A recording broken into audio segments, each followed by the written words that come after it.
Eh, bueno, ahora sí yo creo que podemos dar inicio. Muy buenos días a todos. Bienvenidos a esta segunda sesión de nuestro ciclo de charlas del semillero EAG Vulcanología y Geotermia de la Universidad Nacional de Colombia. Eh, Esta segunda sesión del ciclo de charlas Segmentos Volcánicos de Colombia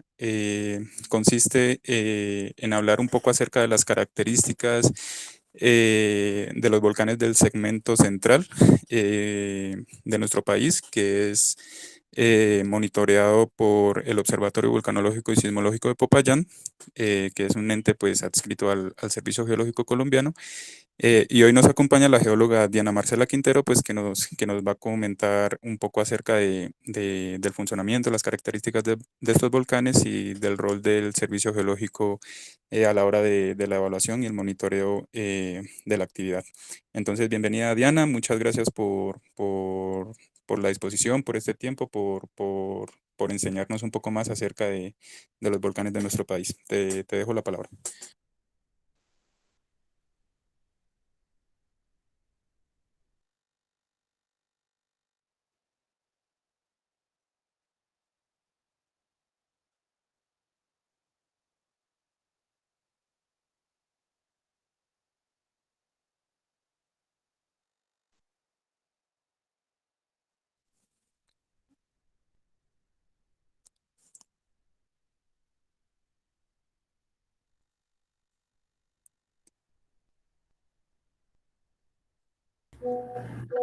Buenos días, quisiera que me confirmaran si ahí me están escuchando adecuadamente. Sí se escucha. Vale, un momento, por favor, regreso. Bueno, pues primero que nada, también agradecerles a ustedes pues el interés que pueden sentir, digamos, por el trabajo que hace el Servicio Geológico en cuanto al monitoreo de geoamenazas en general, pero pues como lo decía bien el profesor, en este caso yo trabajo en el Observatorio Vulcanológico y Sismológico de Popayán, específicamente en el área de monitoreo volcánico. Entonces, normalmente digamos que las visitas que nosotros recibimos enfocadas como en resaltar un poco ese trabajo que el Servicio Geológico realiza, generando un nuevo conocimiento técnico para poder aportarle al país en cuanto a todo lo que está relacionado principalmente con, digamos, lo que podríamos decir ahorita, la cultura de la gestión del riesgo y en este caso particular, pues la gestión del riesgo volcánico. Entonces, pues aprovechamos también de paso para hablar un poquito, digamos, como de ese estado de nivel de actividad de los volcanes que nosotros monitoreamos aquí desde el observatorio en Popayán. Entonces, pues básicamente, digamos que nuestras charlas siempre inician resaltando pues lo importante que es que nosotros podamos transmitir a todas las personas en general, no solamente a los que nos dedicamos, digamos, al trabajo en las geociencias, el resaltar pues que nuestro planeta es un planeta que obviamente ustedes lo saben igual que yo, vive en una constante evolución y que la mayoría de esos procesos que están relacionados con esa evolución y con esa dinámica natural de nuestro planeta son los mismos que en algún momento, digamos, pueden llegar a entrar en conflicto con las actividades y el desarrollo pues, de la vida humana también sobre este mismo planeta. Entonces, básicamente, digamos que la misión del Servicio Geológico, específicamente en todo lo que está relacionado con el monitoreo y la evaluación de las amenazas de origen natural, es permitirnos reconocer mucho mejor nuestro entorno, reconocer mucho mejor esas características o de manera mucho más detallada esas características que han llevado, digamos, a esa configuración geográfica que nosotros reconocemos específicamente en este caso en nuestro territorio colombiano y tratar también de enmarcar eso, esas características y esa evolución pues dentro de una dinámica que obviamente hace parte de una dinámica que es global y poder, digamos, aterrizar ese tipo, digamos, de procesos naturales que ocurren en nuestro territorio y poder, digamos, empezar a establecer esa relación entre esos procesos naturales y evolutivos del planeta con esos procesos también de crecimiento pues de las poblaciones, de las ciudades, de las comunidades en general, de todas las actividades económicas y de desarrollo pues que están relacionadas también con esas actividades económicas e infraestructura en nuestro país, y tratar de hacer que ese conocimiento pues sirva como cada vez más de un insumo mucho más fuerte para que podamos cada vez también ir mejorando mucho más esa planeación de nuestros territorios, de cómo nosotros mismos nos vamos interactuando, integrando, digamos, e interactuando con ese paisaje, pero con esos mismos procesos que están relacionados pues con esta dinámica natural de nuestro planeta. Obviamente esto para nosotros pues es ya pues bastante conocido, pero digamos que decidí dejar como esta diapositiva acá, porque de todos modos también es algo que notamos que muchas veces cuando se habla, por ejemplo, de vulcanismo, de actividad sísmica, existen todavía a nivel, digamos, de sociedad en general, muchos mitos que nosotros, pues, como profesionales en el área de geociencias, podemos empezar a derribar también, llevando un poquito más de detalle de este tipo de información, de cómo es que está conformado nuestro planeta y de cómo es que esas diferentes estructuras, tanto en el tiempo, digamos, pasado, han permitido, digamos, que tengamos esas características actuales que han permitido el desarrollo de nuestra vida y de nuestra sociedad en este planeta, y cómo también, digamos, son las responsables de que podamos tener también estas características relacionadas con los procesos geológicos que son las que potencialmente en algunos momentos de la historia pueden tener también pues interacciones que podrían ser consideradas de tipo negativo, pues cuando tenemos afectación del estilo o calidad de vida o de la dinámica normal del desarrollo de la vida en las comunidades. Entonces, aunque el Servicio Geológico Colombiano en este momento está experimentando una reorganización, digamos, de sus diferentes grupos de trabajo con el fin de poder, digamos, abarcar de una mejor manera todas estas dinámicas de las que yo les acabo de hablar en esta corta introducción, básicamente la labor de lo que nosotros vemos acá titulado o llamado como la Dirección de Geoamenazas, es, digamos, esa línea de trabajo dentro del servicio geológico cuyo principal objetivo es poder realizar tanto investigación como seguimiento y monitoreo de todas esas amenazas de origen geológico. Esto, digamos, para poder generar todo ese tipo de información que yo les acabo de mencionar y cuyo objetivo es finalmente poder tener un ordenamiento territorial y una planificación del desarrollo que esté basada, digamos, en el avance de las geociencias, del conocimiento del territorio, y que todo esto, digamos, pues pueda verse redundado en una mejor calidad de vida pues para todas las personas que habitan nuestro país.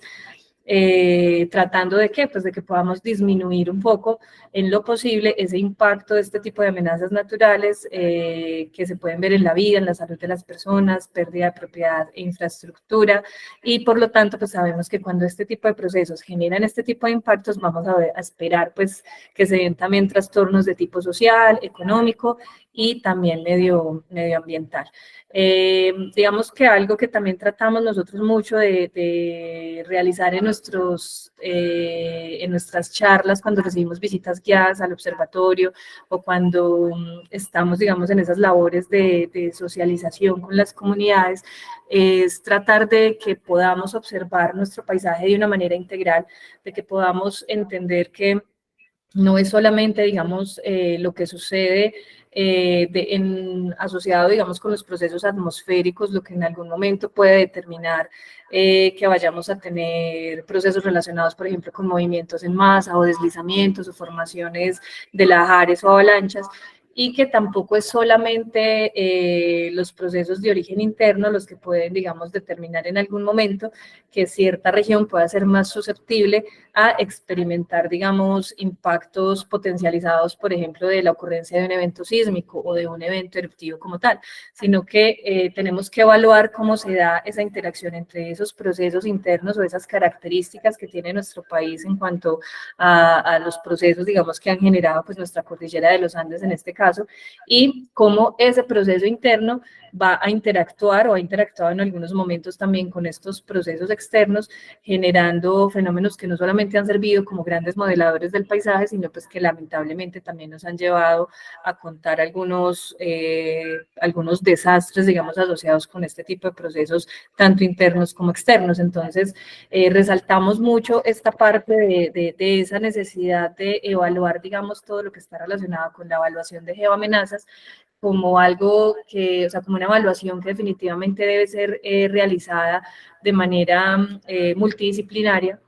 porque son muchos los factores y muchísimas las variables que pueden incidir en que un proceso, llamémoslo sismo o llamémoslo actividad volcánica, pueda tener diferentes niveles de impacto en diferentes territorios. Entonces, por eso, digamos, como que la importancia de que nosotros podamos cada vez detallar más ese conocimiento, no dejarlo tan generalizado, sino que podamos irnos adueñando cada vez más de esa historia geológica de los diferentes territorios en Colombia, específicamente, por ejemplo, en el caso de nosotros, en donde estamos en este momento asentados, que es la ciudad de Popayán, y donde hacemos pues como todo ese monitoreo de los volcanes que en este momento están clasificados como el segmento central, que son el volcán Nevado del Huila en la parte más norte. Aquí en el centro del segmento está el volcán Puracé, resaltando que este volcán Puracé hace parte de toda una cadena volcánica que está conformada por 15 centros eruptivos, lo que quiere decir pues que tenemos 15 pequeños volcancitos en un área geográfica pues bastante pequeña. Y hacia el sur tenemos el volcán Sotará, que también está rodeada de otros volcanes o de otras estructuras volcánicas un poco más pequeñas que el volcán Sotará, como son el volcán Azafatudo, el volcán Cerro Negro, el volcán Sucún, que están ahí pues todos como en esta zona del complejo volcánico, del complejo volcánico Sotará. Digamos que continuando un poquito con esta introducción, pues si tenemos que hablar de amenazas geológicas y de la labor pues, que también realiza el Servicio Geológico enfocada en todo el monitoreo pues, de la actividad sísmica, es digamos, también, digamos, obligatorio mencionar estos dos últimos eventos sísmicos que han dejado, pues, como efectos muy importantes en el desarrollo de la vida económica y social en el territorio, pues, que fue el sismo del 31 de marzo del 83 acá en Popayán y el sismo del 25 de enero del 99 en el eje cafetero.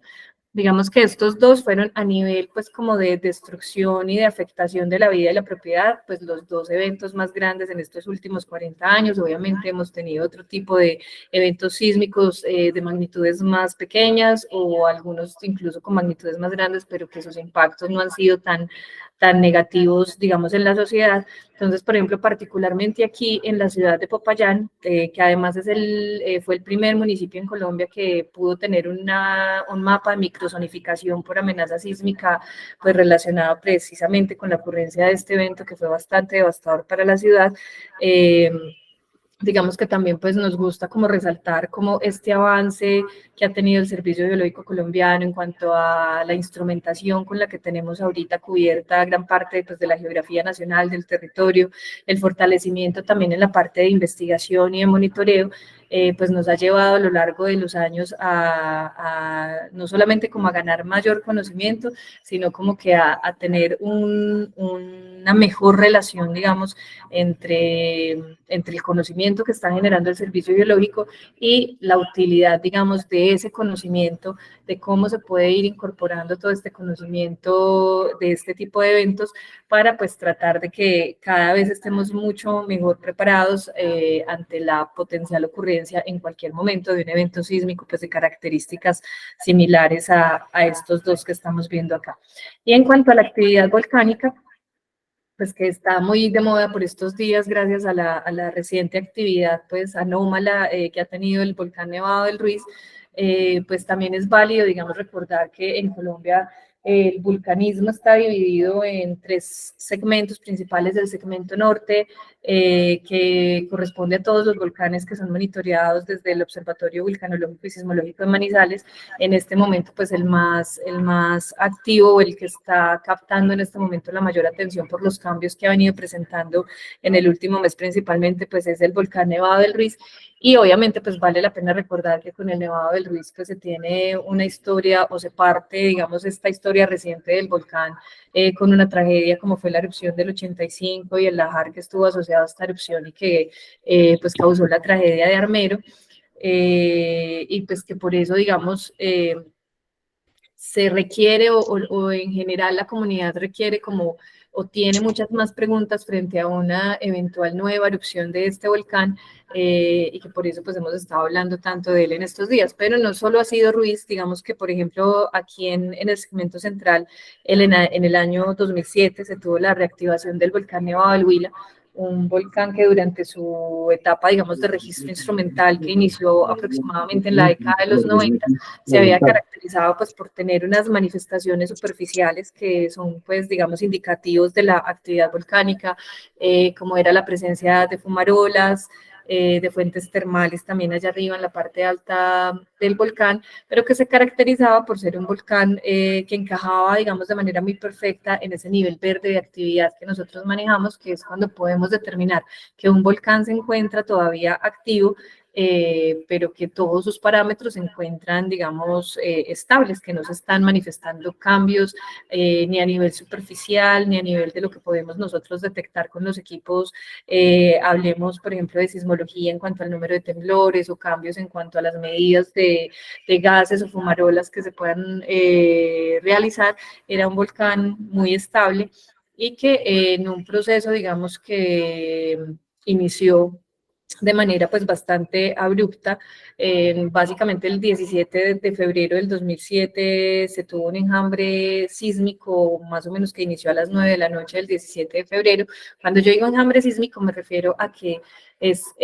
una situación en la que nosotros registramos muchísimos sismos debajo del volcán y ese montón de sismos o ese número de sismos que va a estar muy por encima de lo que normalmente el volcán registra, cumple también con la característica de que cuando podemos localizar esos eventos se están dando en una región, en el área de influencia del volcán que permanece, o sea, es como una fuente que yo puedo, digamos, definir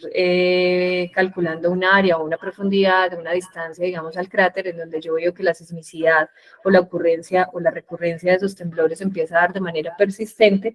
y que posterior a este marcado incremento en la actividad sísmica, aproximadamente unas 12 horas después, se tiene una primera erupción de características freáticas, una erupción pues que fue pequeña, pero pues que digamos que sorprendió por la rapidez con la que el proceso evolucionó. Todos sabemos que cuando hablamos de procesos geológicos, el concepto de tiempo pues es bastante relativo. Cuando uno empieza a mirar la sismicidad histórica del volcán, pueden encontrarse, digamos, mirando en retrospectiva, muchos momentos en la historia del volcán en los que uno, digamos, fácilmente puede en este momento tomar como que posiblemente fueron esos indicadores previos muchos años antes, incluso décadas antes, de que había algo, digamos,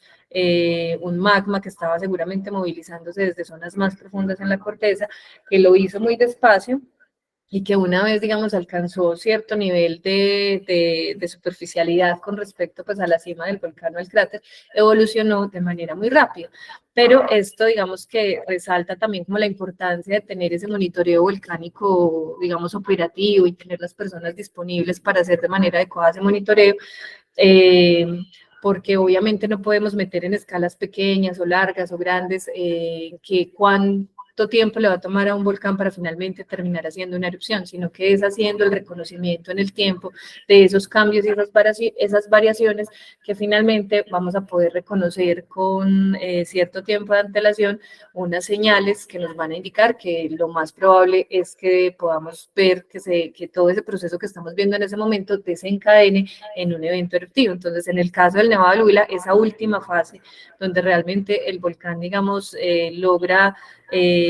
contar con esas características necesarias para que esta sismicidad evolucione rápidamente a una manifestación superficial, pues realmente ocurrió 18 horas antes. Entonces, eso digamos que nos permite a nosotros también resaltar, como les decía ahorita, pues la importancia de que ese monitoreo se haga en tiempo real, las 24 horas del día, los 7 días de la semana, durante los 365 días del año, porque procesos que podemos, o volcanes que podemos, digamos, desde los mismos datos que estamos recibiendo, percibir cierta estabilidad en los parámetros, puede necesitar momentos muy cortos para evolucionar de manera rápida y terminar pues con una manifestación superficial, que ya puede ser una erupción de características que nos digan que es una erupción grande, una erupción mediana, una erupción pequeña. En el caso de la erupción del 2007 fue una erupción que se puede considerar pequeña, se generó un flujo de lodos asociado pues a esa erupción, pero el volumen fue bastante pequeño. Digamos que las personas que estaban asentadas en en las cuencas de los ríos Páez y Címbola, que son los ríos que descienden de la parte alta del volcán Nevado del Huila, en ese momento percibieron más ese flujo de lodos que se formó asociado a esa erupción como una creciente. Cuando uno habla con los pobladores en la zona de las experiencias que ellos tuvieron respecto a este evento volcánico, ellos describen el comportamiento del río asociado más como una creciente que puede darse, por ejemplo, en épocas de alta lluviosidad, más que con un flujo de lodos pues, generado por el volcán, aunque en este caso pues eso fue lo que ocurrió. Entonces el Nevado del Huila digamos que muestra toda esta primera etapa de reactivación en febrero de 2007 y durante los años 2008 y 2009 entró en una fase eruptiva en la que tuvimos emisiones de ceniza muy constantes, emisiones de gases, principalmente SO2, y durante la última fase de este periodo eruptivo tuvimos el emplazamiento de un domo de magma aquí en la parte alta del volcán. Aquí pues se ve un poquito tapado por la nube, pero entre los picos central y el pico sur se emplazó un cuerpo magmático que estuvo creciendo durante aproximadamente un año, pues, y que obviamente generaba de nosotros muchísima tensión porque pues era un domo que, como les decía hace un momento, pues creció bastante rápido, que estaba interactuando con esta masa glaciar, con ese sistema hidrotermal también del mismo volcán, y que pues afortunadamente, digamos, evolucionó a una etapa en donde este cuerpo deja de crecer, se estabiliza y sigue ya acomodadito pues en la parte alta del volcán Nevado del Huila.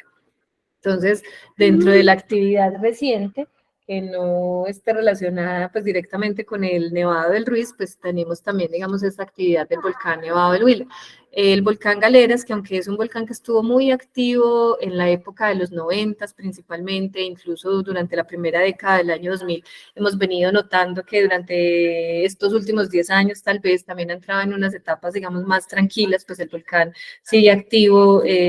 obviamente, pero su actividad eruptiva ha sido menos recurrente, sus manifestaciones superficiales también, pues indicando que en este momento es un volcán que podemos considerar se puede considerar que su estado digamos, de cambios, pero que esos cambios se han mantenido dentro de una misma estabilidad, o sea, unos cambios que no nos están indicando que próximamente pudiéramos esperar un evento eruptivo en Galeras. Y pues el Nevado del Ruiz, que durante estos últimos 10 años, tal vez 10 o 12 años, ha venido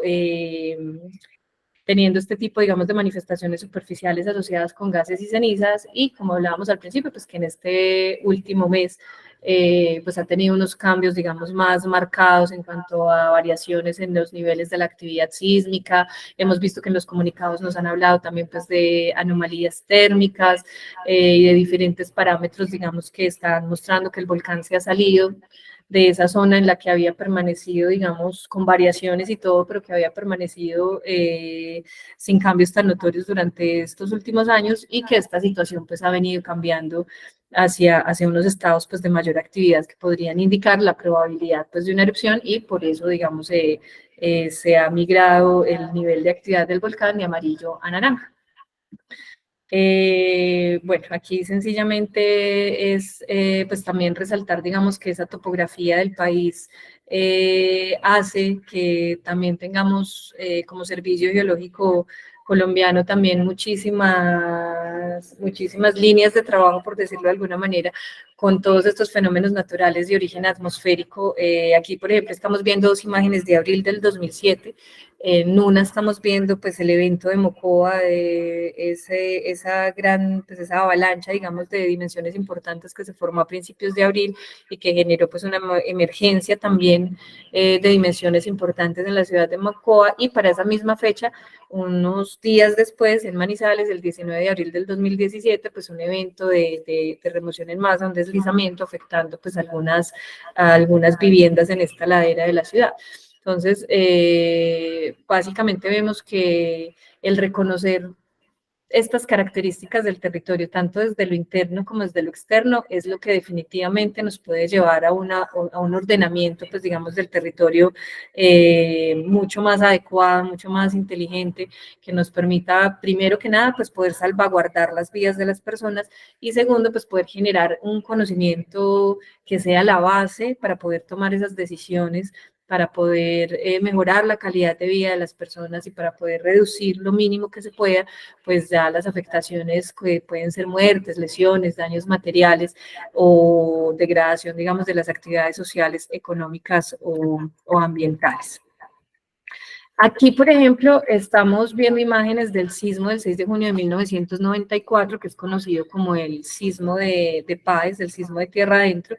Y en este caso, digamos que es un ejemplo que es triste porque asociado a este proceso se tuvo la pérdida de aproximadamente 1.200 personas en la cuenca del río Páez y que estuvo relacionado primero pues con la ocurrencia del sismo que ocurrió, digamos, en las faldas casi del volcán, características superficiales en los primeros 10 kilómetros de la corteza y que tuvo una magnitud importante, una magnitud de 6,2,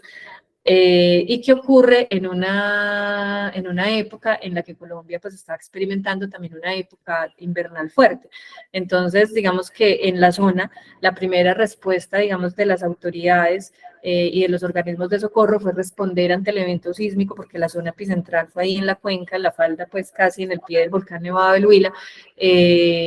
pero este sismo ocasionó la formación de 3.000 deslizamientos, pues aproximadamente, en todas estas laderas de la cuenca del río Páez, generando un represamiento pues, del río en la parte alta de la cuenca del que no se percató nadie y que finalmente, digamos, cuando ya se logra romper esa barrera natural y empieza a viajar esta avalancha pues, por la cuenca, pues lastimosamente se cobra la vida de 1.000 personas. Entonces, es, digamos, un ejemplo muy claro de cómo un evento de origen, digamos, interno, asociado pues a la dinámica de una falla, que de por sí ya por su tamaño y magnitud puede generar impactos también en superficie, se ve pues digamos como por decirlo de alguna manera, potencializado ese efecto negativo en superficie, porque asociado a este evento principal que es el sismo, se generan como procesos secundarios, esta cantidad de deslizamientos que generan un taponamiento en el río y que posteriormente pues desciende pues esta avalancha sorprendiendo pues a todas las personas que viven en esta sección pues de la cuenca. Aquí por ejemplo, aunque la foto no tiene muy buena resolución, este es el municipio del Alcázar de Páez Cauca, que se vio afectado tanto por el evento, el flujo de lodos que se generó asociado al evento del sismo de Páez y que posteriormente, con la reactivación y posteriores erupciones del volcán Nevado del Huila entre el 2007 y el 2009, también fue afectada toda esta cuenca por el descenso de 3 flujos de lodo asociados ya, digamos, con la actividad del volcán. Entonces, ¿cuál ha sido también, digamos, nuestro aporte como servicio geológico, además de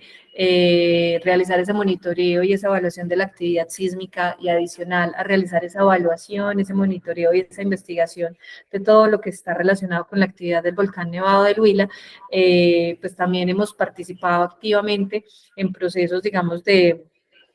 socialización con las comunidades, procesos en los que muchas veces las mismas comunidades, ya sea indígenas, ya sea la comunidad educativa también tanto rural como asociada pues al municipio de Páez como tal, comunidades afro que también se encuentran asentadas en esta zona, nos invitan para que podamos llevar, digamos, este conocimiento y este trabajo que nosotros realizamos a un ambiente más estudiantil o a un ambiente, digamos, más académico para los niños de los colegios,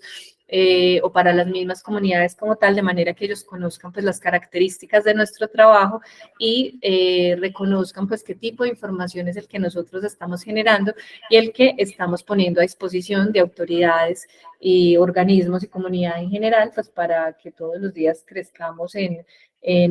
digamos, empoderamiento de esa información, por decirlo de alguna manera. Es tratar, digamos, de establecer un puente entre esa generación de conocimiento técnico y la capacidad no solamente de autoridades y organismos de socorro, sino de la comunidad en general, de poderse ir apropiando de esas características de su territorio. En este caso, por ejemplo, particular de esta cuenca, el reconocimiento de las diferentes amenazas que ellos tienen ahí, el reconocimiento y alcance también de esos diferentes impactos, de manera que cuando llegue el momento de tomar decisiones, ellos puedan, digamos, entender también por qué se están tomando ciertas decisiones con respecto a ciertas zonas, de qué fenómeno es que se les está hablando y que, digamos, ellos como comunidad puedan sentirse involucrados en todo este tipo de proceso, desde lo que es el reconocimiento hasta lo que es, digamos, ya una eventual preparación y respuesta ya, digamos, a la materialización de una de estas amenazas.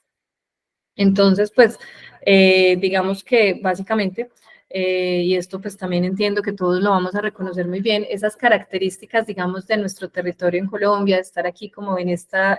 esquinita noroccidental de Sudamérica, pues nos da unas características, digamos, tanto tectónicas y de dinámica, digamos, interna, asociada principalmente pues con la subducción que tenemos principalmente de la placa Nazca, con todo el borde occidental de nuestro territorio y pues ya más al norte pues también tener esa acción de esa placa Caribe que también digamos está ejerciendo un esfuerzo de compresión también desde la parte norte. Entonces básicamente digamos que para cerrar esta parte de la actividad sísmica que básicamente digamos que esta labor está centrada en un grupo de trabajo en Bogotá. Vale la pena de todos modos mencionar que aunque el grupo de trabajo, digamos, se encuentra en Bogotá, que es la Red Sismológica Nacional, la que está, digamos, encargada de hacer todo el monitoreo y de emitir toda la información de manera oportuna con la actividad sísmica que se genera en el territorio colombiano, los procesos de instrumentación, como por ejemplo la instalación de sensores que nosotros hacemos en las zonas de influencia volcánica, terminan siendo también un complemento a esa red grande que nosotros tenemos en Colombia para poder caracterizar y monitorear pues, la ocurrencia de la actividad sísmica en Colombia. Entonces, básicamente, nosotros lo que hacemos es que los datos que nuestros sismómetros que están instalados en las zonas de influencia volcánica puedan integrarse esos datos con los datos que también reciben los otros sensores o las otras estaciones sísmicas que están pues desplegadas a lo largo y ancho del país, de manera pues que estos datos también puedan entrar a complementar la información de la red sismológica en caso de la ocurrencia de un evento sísmico originado por fallas. En el caso, digamos, de la actividad volcánica, nosotros también muchas veces podemos tomar datos de estaciones de la red sismológica que son instaladas pues principalmente para el monitoreo de actividad sísmica por fallas, pero que como nuestras redes, digamos,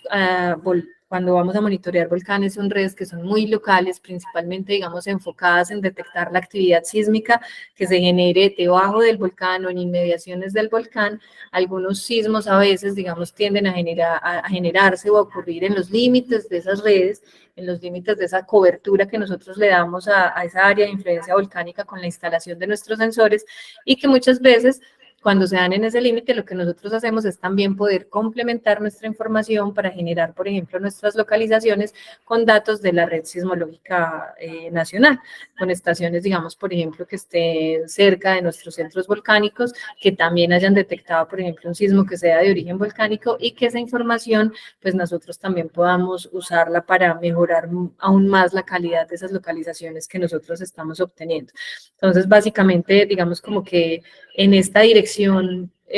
o en este grupo de trabajo que en este momento está enfocado a monitorear todo lo que está relacionado con la dinámica terrestre, pues finalmente termina siendo una multidisciplinariedad que nos permite, aunque cada grupo, digamos, tiene su objetivo pues definido, en algún momento nos permite interactuar y complementar tanto con los datos, con la instalación de ciertas estaciones e incluso con las discusiones de origen técnico que nos permite hacer o apoyarnos entre nosotros para evaluar diferentes procesos. Por ejemplo, lo que sucedió a comienzos de año en el municipio de Rosas, en donde, por ejemplo, personal de acá del observatorio, que contaba con el perfil adecuado, pues pudo ir, digamos, desplazarse, porque obviamente nosotros estamos acá a una hora del sitio donde ocurrió el deslizamiento en Popayán, desde Popayán, y pues lo que hicimos fue poder apoyar todas estas labores del Servicio Geológico en cuanto a instrumentación en el sitio, en cuanto a obtener imágenes aéreas, por ejemplo, utilizando un dron para poder caracterizar cómo fue ese movimiento, las características, las dimensiones, el impacto. También, digamos, apoyamos con la instalación de una cámara web que nos permite, digamos, tener una vista en tiempo real de la zona, pues, por donde principalmente están bajando los diferentes flujos o deslizamientos más pequeños que se han venido presentando desde el evento inicial. Entonces, básicamente, toda esta parte o todo este grupo técnico que está enfocado en la evaluación de las diferentes dinámicas del planeta, pues somos como un grupo que a pesar de que está distribuido en diferentes zonas del país, nos complementamos unos con otros, tratando de mejorar, digamos, esa calidad de esa información, esa evaluación técnica de esa información, de manera que nuestra información, además, pues, digamos, de ser de alta calidad, pueda ser también una información oportuna, que llegue en el momento, digamos, que se le necesita a los tomadores de decisiones, que se pueda dar todo este apoyo técnico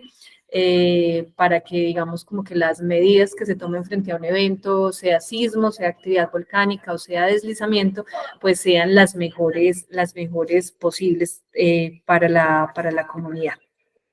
Aquí, digamos que en esta animación también tratamos como de resaltar esa importancia también de hacer esos ejercicios de académicos e investigativos, de poder tener mapas de microzonificación sísmica, digamos, muy detalladas para poder, digamos, definir realmente cómo es el comportamiento, digamos, de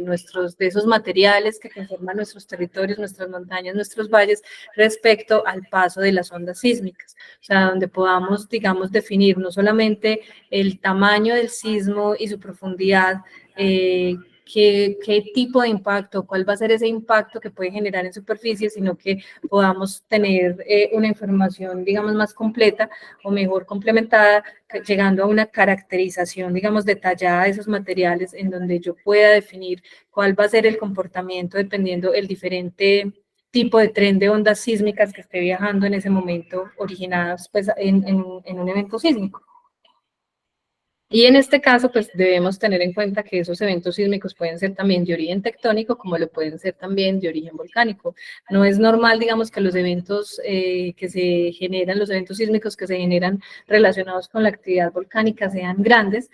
Cuando yo digo grandes, estoy hablando de magnitudes, por ejemplo, de 4 hacia arriba, sino que por lo general, digamos que el grueso de la sismicidad volcánica, por lo general, se está moviendo en magnitudes de 1,5 hacia abajo, y eventualmente pues podemos tener sismos que para nosotros en una zona de influencia volcánica pasan a ser importantes, como son los sismos de 2,5 hasta 3,5. Ya de 3,5 hacia arriba, no es que no ocurran, pero digamos que si tratamos de llevar eso a un porcentaje, el 10% de la sismicidad, o tal vez un poco menos, de la sismicidad que se genera en zonas de influencia volcánica va a tener magnitudes por encima de 3,5, y ese gran porcentaje de sismicidad va a estar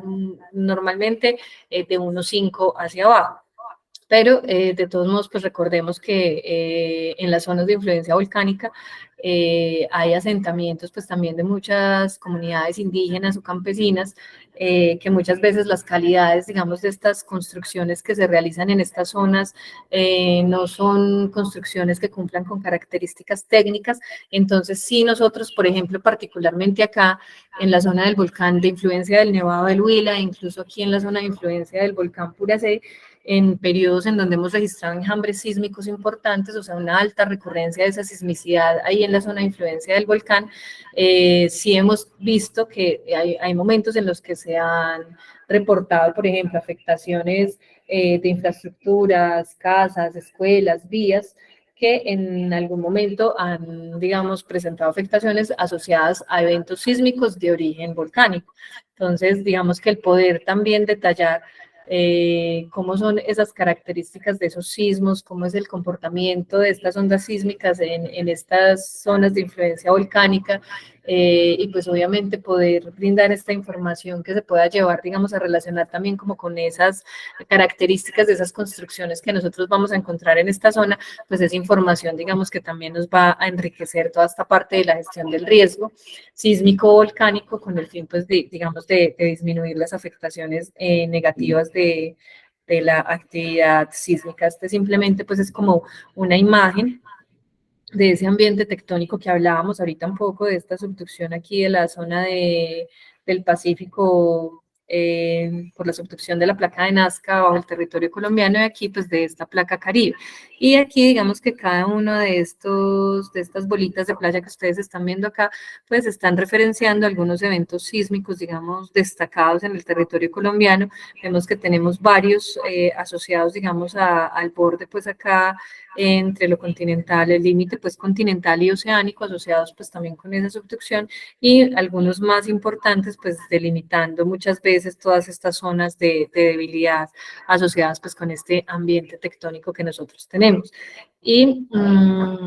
es, digamos, también, por ejemplo, pues de resaltar, como lo estamos viendo acá en este mapa, que básicamente el 95% de la actividad sísmica en Colombia, precisamente por esas características de ese ambiente tectónico que acabamos de ver, ocurren también en la zona de cordillera. Entonces, si nosotros ya tomamos esa zona de cordillera, lo que vamos a encontrar es que las tres amenazas de las cuales hemos venido hablando, de esos procesos de origen natural, que son sismos, volcanes y deslizamientos, están prácticamente todos concentrados en esta zona y pues que eventualmente también en esos mismos valles interandinos o en esas zonas de planicie que podemos encontrar también entre las cordilleras, pues ahí también tenemos que tomar en cuenta la recurrencia, por ejemplo, de inundaciones, de avenidas torrenciales, que también son muy comunes en épocas de invierno, pero entonces, pues básicamente digamos que estos procesos se concentran principalmente en la zona de la cordillera, que es también pues la zona donde se encuentra también asentada el mayor porcentaje de la población en Colombia. Entonces, básicamente, la labor y la misión del servicio biológico enmarca digamos, desde el análisis de todos estos procesos naturales, desde el monitoreo y desde la información técnica que generamos, unos insumos que definitivamente son muy importantes a la hora de que nosotros traslademos este conocimiento técnico a los ámbitos sociales y económicos. Entonces, es, digamos, una actividad que si bien siendo 100% científica, 100% técnica, constituye la base, digamos, de todas estas, de toda esta planeación del territorio, de todas las decisiones que de pronto se deban tomar en algún momento cuando estamos experimentando la ocurrencia de alguno de estos eventos y que definitivamente pues es importante seguir creciendo en ese conocimiento y fortaleciendo ese monitoreo porque definitivamente pues somos un país completamente vulnerable a la ocurrencia de cualquiera de estos procesos en cualquier momento. Aquí, por ejemplo, vemos, aquí en la zona, por ejemplo, del Valle, también hemos tenido históricamente sismos con magnitudes por encima de los 6 grados, por ejemplo, como el sismo de Calima, del 19 de agosto de 1995, que fue un sismo que alcanzó una magnitud de 6.5 y cuya profundidad, pues, digamos, fue más bien intermedia, sin ser superficial y sin ser tampoco, pues, muy profundo, pero con esa magnitud, digamos que esa profundidad ya uno puede esperar que haya afectaciones importantes en superficie. El sismo de Pizarro en el 2004, que tuvo una magnitud de 6.7. Aquí vemos, pues, que también entra el sismo de Armenia en el 99. Vemos que también vamos a tener alguna sismicidad profunda, sismicidad que se está generando a 226 kilómetros y que en este caso, digamos, a pesar de ser un sismo pues, de magnitud importante, no repercute pues altamente en superficie y algunos otros sismos, como por ejemplo el sismo de Quetame en 2008 y la sismicidad recurrente del nido sísmico de Bucaramanga. Entonces, básicamente, digamos que también dentro de esa misionalidad del servicio, pues está también el resaltar, digamos, ese impacto o esas afectaciones que en algún momento pueden tener este tipo de eventos sísmicos en los territorios, digamos que para que pueda haber también un buen reconocimiento, digamos, por parte de la comunidad, de que de todos modos en Colombia pues existe una institución que es centenaria además, que ha venido trabajando en todo el reconocimiento del territorio desde las amenazas de origen natural, que ha venido generando información científica muy valiosa y que por eso es, digamos, como que la entidad que además por ley está llamada a generar, digamos, toda esta información, a generar reportes o boletines cuando digamos, cuando la realidad de alguno de estos procesos se materializa, de manera pues que las personas en general sepan de dónde pueden tomar información que sea confiable, que sea 100% técnica y que pueda, digamos, ser usada como insumo por todas las personas en Colombia. Entonces, obviamente,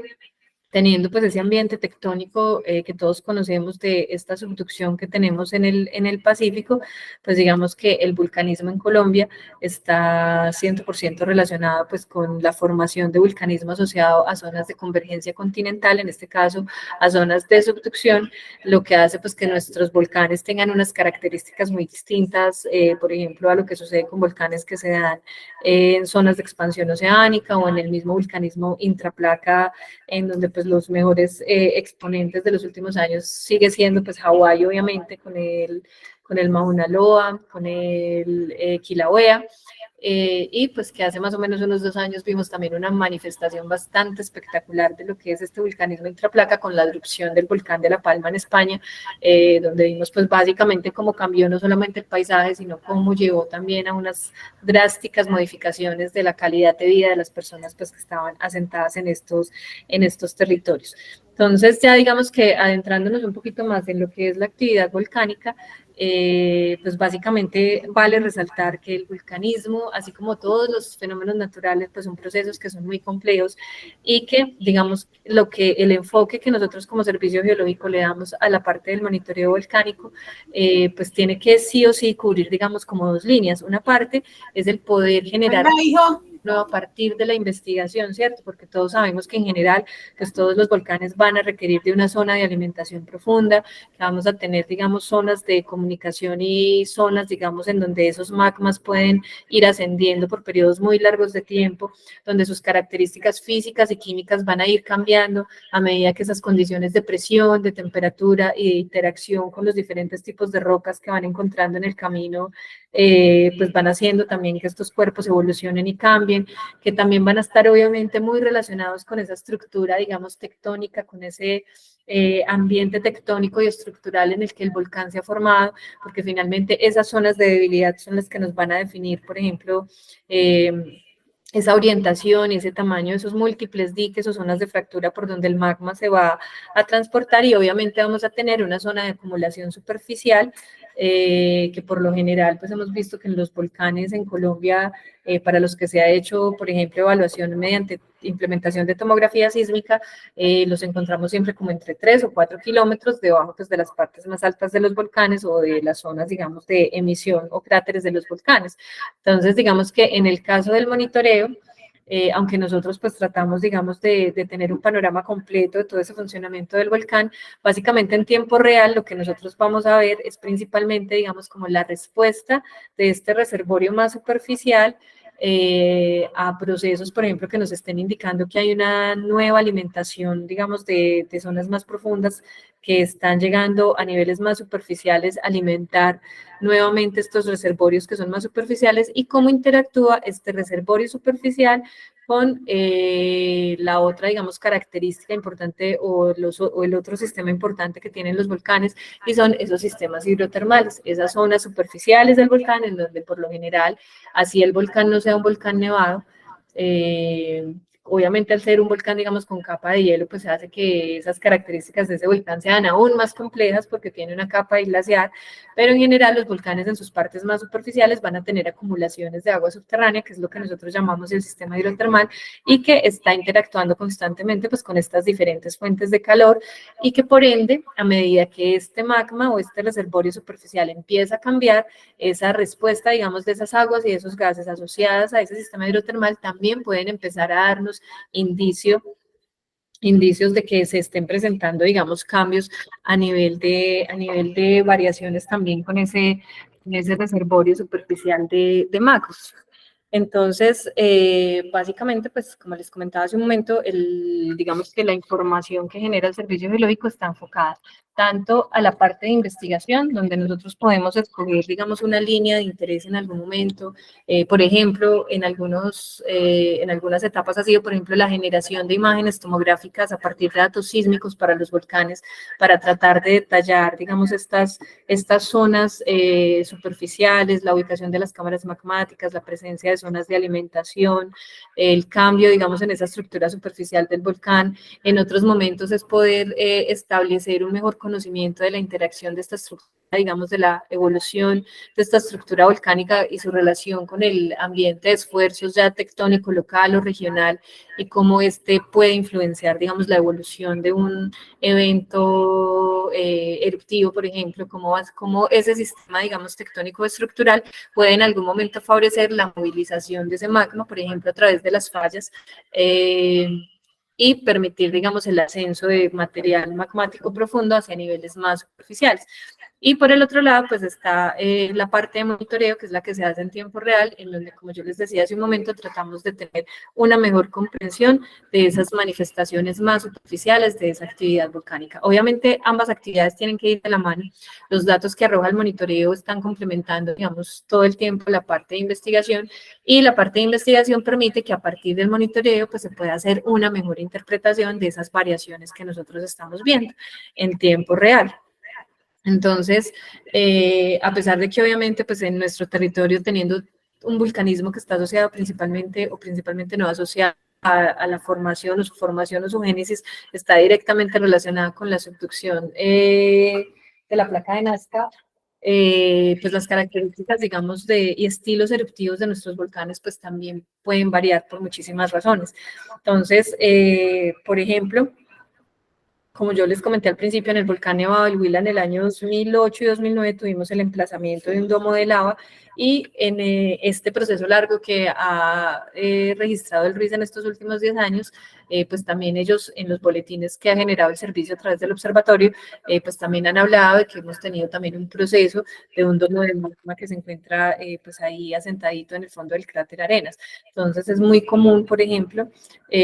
para nuestros volcanes en este territorio colombiano que haya formación de domos. Entonces eso lo hemos visto pues a partir de la actividad reciente en los volcanes, como también pues lo hemos visto a través del registro geológico, pues cuando se mapea, digamos, estas estructuras volcánicas, es muy común encontrar también volcanes en los que hay domos antiguos emplazados en las partes altas. Entonces el caso, digamos, más representativo, diría yo, es el caso del volcán Cerro Machín en Cajamarca, en el Tolima, donde hay un domo que es pues bastante grande, que se encuentra, digamos, emplazado en el antiguo cráter del volcán, pero, por ejemplo, acá hacia el sur, encontramos, por ejemplo, también al volcán Sotará, que también tiene una serie de domos somitales en la parte alta, incluso el mismo volcán Sucubún también lo tiene. Entonces vemos que en Colombia eso es común, o digamos es repetitivo que en algunas estructuras volcánicas pues estemos encontrando, digamos, esas pistas de que hemos tenido volcanismo explosivo también, asociado pues con estos magmas viscosos que se generan en estas zonas de subducción.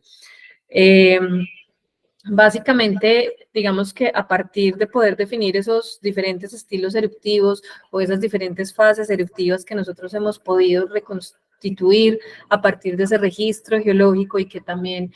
además de ser insumo para los mapas geológicos, se vuelven también un insumo para la posterior elaboración de los mapas de amenaza volcánica, pudiendo, digamos, definir en dónde quedan definidos los recorridos o esos afloramientos que nos definen cuáles fueron esos recorridos y esos sitios de emplazamiento, por ejemplo, de flujos de lava. Aquí, por ejemplo, en la imagen estamos viendo el alcance que, por ejemplo, tienen los flujos de lava asociado con erupciones hawaianas, precisamente del mismo volcán Kilauea en Hawái. Y como, por ejemplo, pues estos flujos de lava que son tan fluidos, que no corresponden mucho, digamos, con lo que nosotros pudiéramos esperar del comportamiento de los magmas en una zona de subducción, contrasta precisamente, digamos, con ese comportamiento que nosotros podemos observar en el registro geológico de nuestros volcanes. Este, por ejemplo, es un fragmento piroclástico que se encuentra depositado en una de las laderas del volcán Puracé, y cuando uno, digamos, transita toda esta zona, es muy común encontrarse cráteres de impacto de hasta 2 metros, 3 metros, digamos, de diámetro, indicando pues que esa formación, digamos, de material particulado en algún momento de esa historia eruptiva del volcán Puracé ha sido un poco más allá de emisión de cenizas o tal vez material tipo la pili, sino que hemos tenido también asociadas a esas erupciones pues proyectiles balísticos de tamaños importantes, que como les digo yo, pues permiten también volverse o tomarse esta información como insumos muy importantes para la evaluación de los mapas de amenaza volcánica, poder entender en qué zonas se generan, digamos, o sea, la acumulación de esos productos que se generan durante una erupción volcánica, que principalmente, pues obviamente van a ser los flujos de lava, la emisión de material piroclástico en la que tenemos que evaluar material de diferente tipo, material tipo ceniza, material tipo la pili, o bloques, digamos, de estos que son proyectados de manera balística, que también pueden variar en tamaño, y obviamente la formación y emplazamiento pues, de estos flujos piroclásticos, que dentro de los productos que se generan asociados a una erupción volcánica, tal vez los flujos piroclásticos pueden ser considerados como los de mayor letalidad, porque básicamente estos flujos van a ser una mezcla masiva de bloques, de gases, de ceniza caliente, que se pueden formar, por ejemplo, por el colapso gravitacional de columnas eruptivas y que pueden descender por las laderas volcánicas a velocidades superiores a los 120 kilómetros por hora. Entonces, básicamente, entre la velocidad y temperatura que este tipo de flujos piroclásticos manejan, prácticamente pues uno espera que todo lo que toque, pues básicamente lo va a borrar, lo va o a carbonizar o lo va a involucrar en ese viaje de ese flujo, lo va, mejor dicho, a desaparecer. Entonces, digamos que dentro de esos productos de amenaza, al evaluar, digamos, la amenaza de esos diferentes productos que se pueden generar durante una erupción volcánica, pues los flujos piroclásticos son de esos que se consideran pues de mayor letalidad y que obviamente van a definir zonas en donde pues si uno considera que ahí hay exposición, ya sea para personas, para viviendas, para animales, pues eso va a ser una zona de amenaza alta, precisamente pues por las características de esos mismos flujos piroclásticos. Pero pues digamos que hay también otro tipo, digamos, de afectaciones que están asociadas, digamos, con efectos a más largos plazos, a más largo plazo, perdón, de la actividad volcánica, y es la emisión de gases a la atmósfera. Entonces, esa emisión continua de diferentes especies gaseosas que están involucradas, digamos, en esa desgasificación de los sistemas volcánicos, pues se puede generar también alteración atmosférica, por ejemplo, que haya generación de lluvia ácida, o que las personas, digamos, que se encuentran en las zonas hacia las que normalmente, digamos, se dispersa el viento, y si nosotros tenemos una columna de gases que puede tener todos estos componentes que nosotros estamos viendo acá, no solamente ceniza, a veces pues la ceniza digamos que ya es como esa manifestación que nosotros estamos viendo de ese material particulado, pero los gases en general son incoloros, entonces lo que vamos a percibir más bien son como variaciones, por ejemplo, en el olor, en la coloración, por ejemplo, a veces de las mismas aguas, cuando salen, pues cuando digamos que esta contaminación bioquímica se da a partir de fuentes termales o de las mismas aguas, digamos que vienen viajando desde la parte alta del volcán, pero también, digamos, hay otro tipo de especies gaseosas que son bastante irritantes y que si, digamos, uno tiene una población que está sentada ya en esa zona hacia donde siempre sopla el viento y va a tener una exposición constante a esta columna de gases, pues puede llegar a tener, digamos, impactos también en la calidad de la salud de las personas. Entonces, vemos que hay, digamos, como una tendencia también en generar información de este tipo, de poder caracterizar, por ejemplo, la calidad del aire en las zonas donde tenemos emisiones de gases volcánicos constantemente, y ver cómo puede ser ese impacto en los problemas, por ejemplo, de salud. en cuanto a la población que vive en esas zonas de influencia. Obviamente, pues también se habla como de ese aumento que se da en del efecto invernadero, digamos, en la atmósfera, precisamente por la emisión de estos gases volcánicos, sobre todo porque hay que tener en cuenta pues que en un territorio normalmente no va a ser solo un volcán, sino que pueden ser varios, como lo estamos viendo en Colombia en este momento, varios volcanes que puedan tener este tipo de manifestaciones superficiales, y si eso lo llevamos al contexto global, pues obviamente va a ser un proceso, digamos, importante en donde vamos a tener muchos volcanes alrededor, a lo largo y ancho del planeta, que están, digamos, aportando unas características distintas por alteraciones atmosféricas relacionadas con esas emisiones de gases a la atmósfera. Entonces, básicamente, digamos que cuando se va a evaluar el impacto, por ejemplo, de esa actividad volcánica, pues básicamente se toma, por ejemplo, o algo que define, digamos, de manera importante ese tipo como de impacto que puede tener esa actividad volcánica sobre el desarrollo normal de la vida de las personas, va a estar muy relacionada, pues obviamente, con la fuente, ¿cierto? Entre yo más cerca no me encuentre a la fuente, a ese punto de emisión por el cual el material de esa erupción volcánica va a ser emitido, pues esos impactos van a ser, digamos, mucho mayores. Pero hay algunos tipos de procesos, como por ejemplo la generación de ceniza que se dispersa con el viento y que puede alcanzar distancias importantes, en donde también se puede ver, digamos, obviamente no una afectación de tipo letal, pero sí una afectación, digamos, a largo plazo por la contaminación de esos gases y de esa ceniza, incluyendo, por ejemplo, el tránsito aéreo. Se pueden ver comprometidos, por ejemplo, los cultivos, lo que puede llevar, por ejemplo, a una disminución de la disponibilidad alimentaria en un territorio, de las fuentes de agua.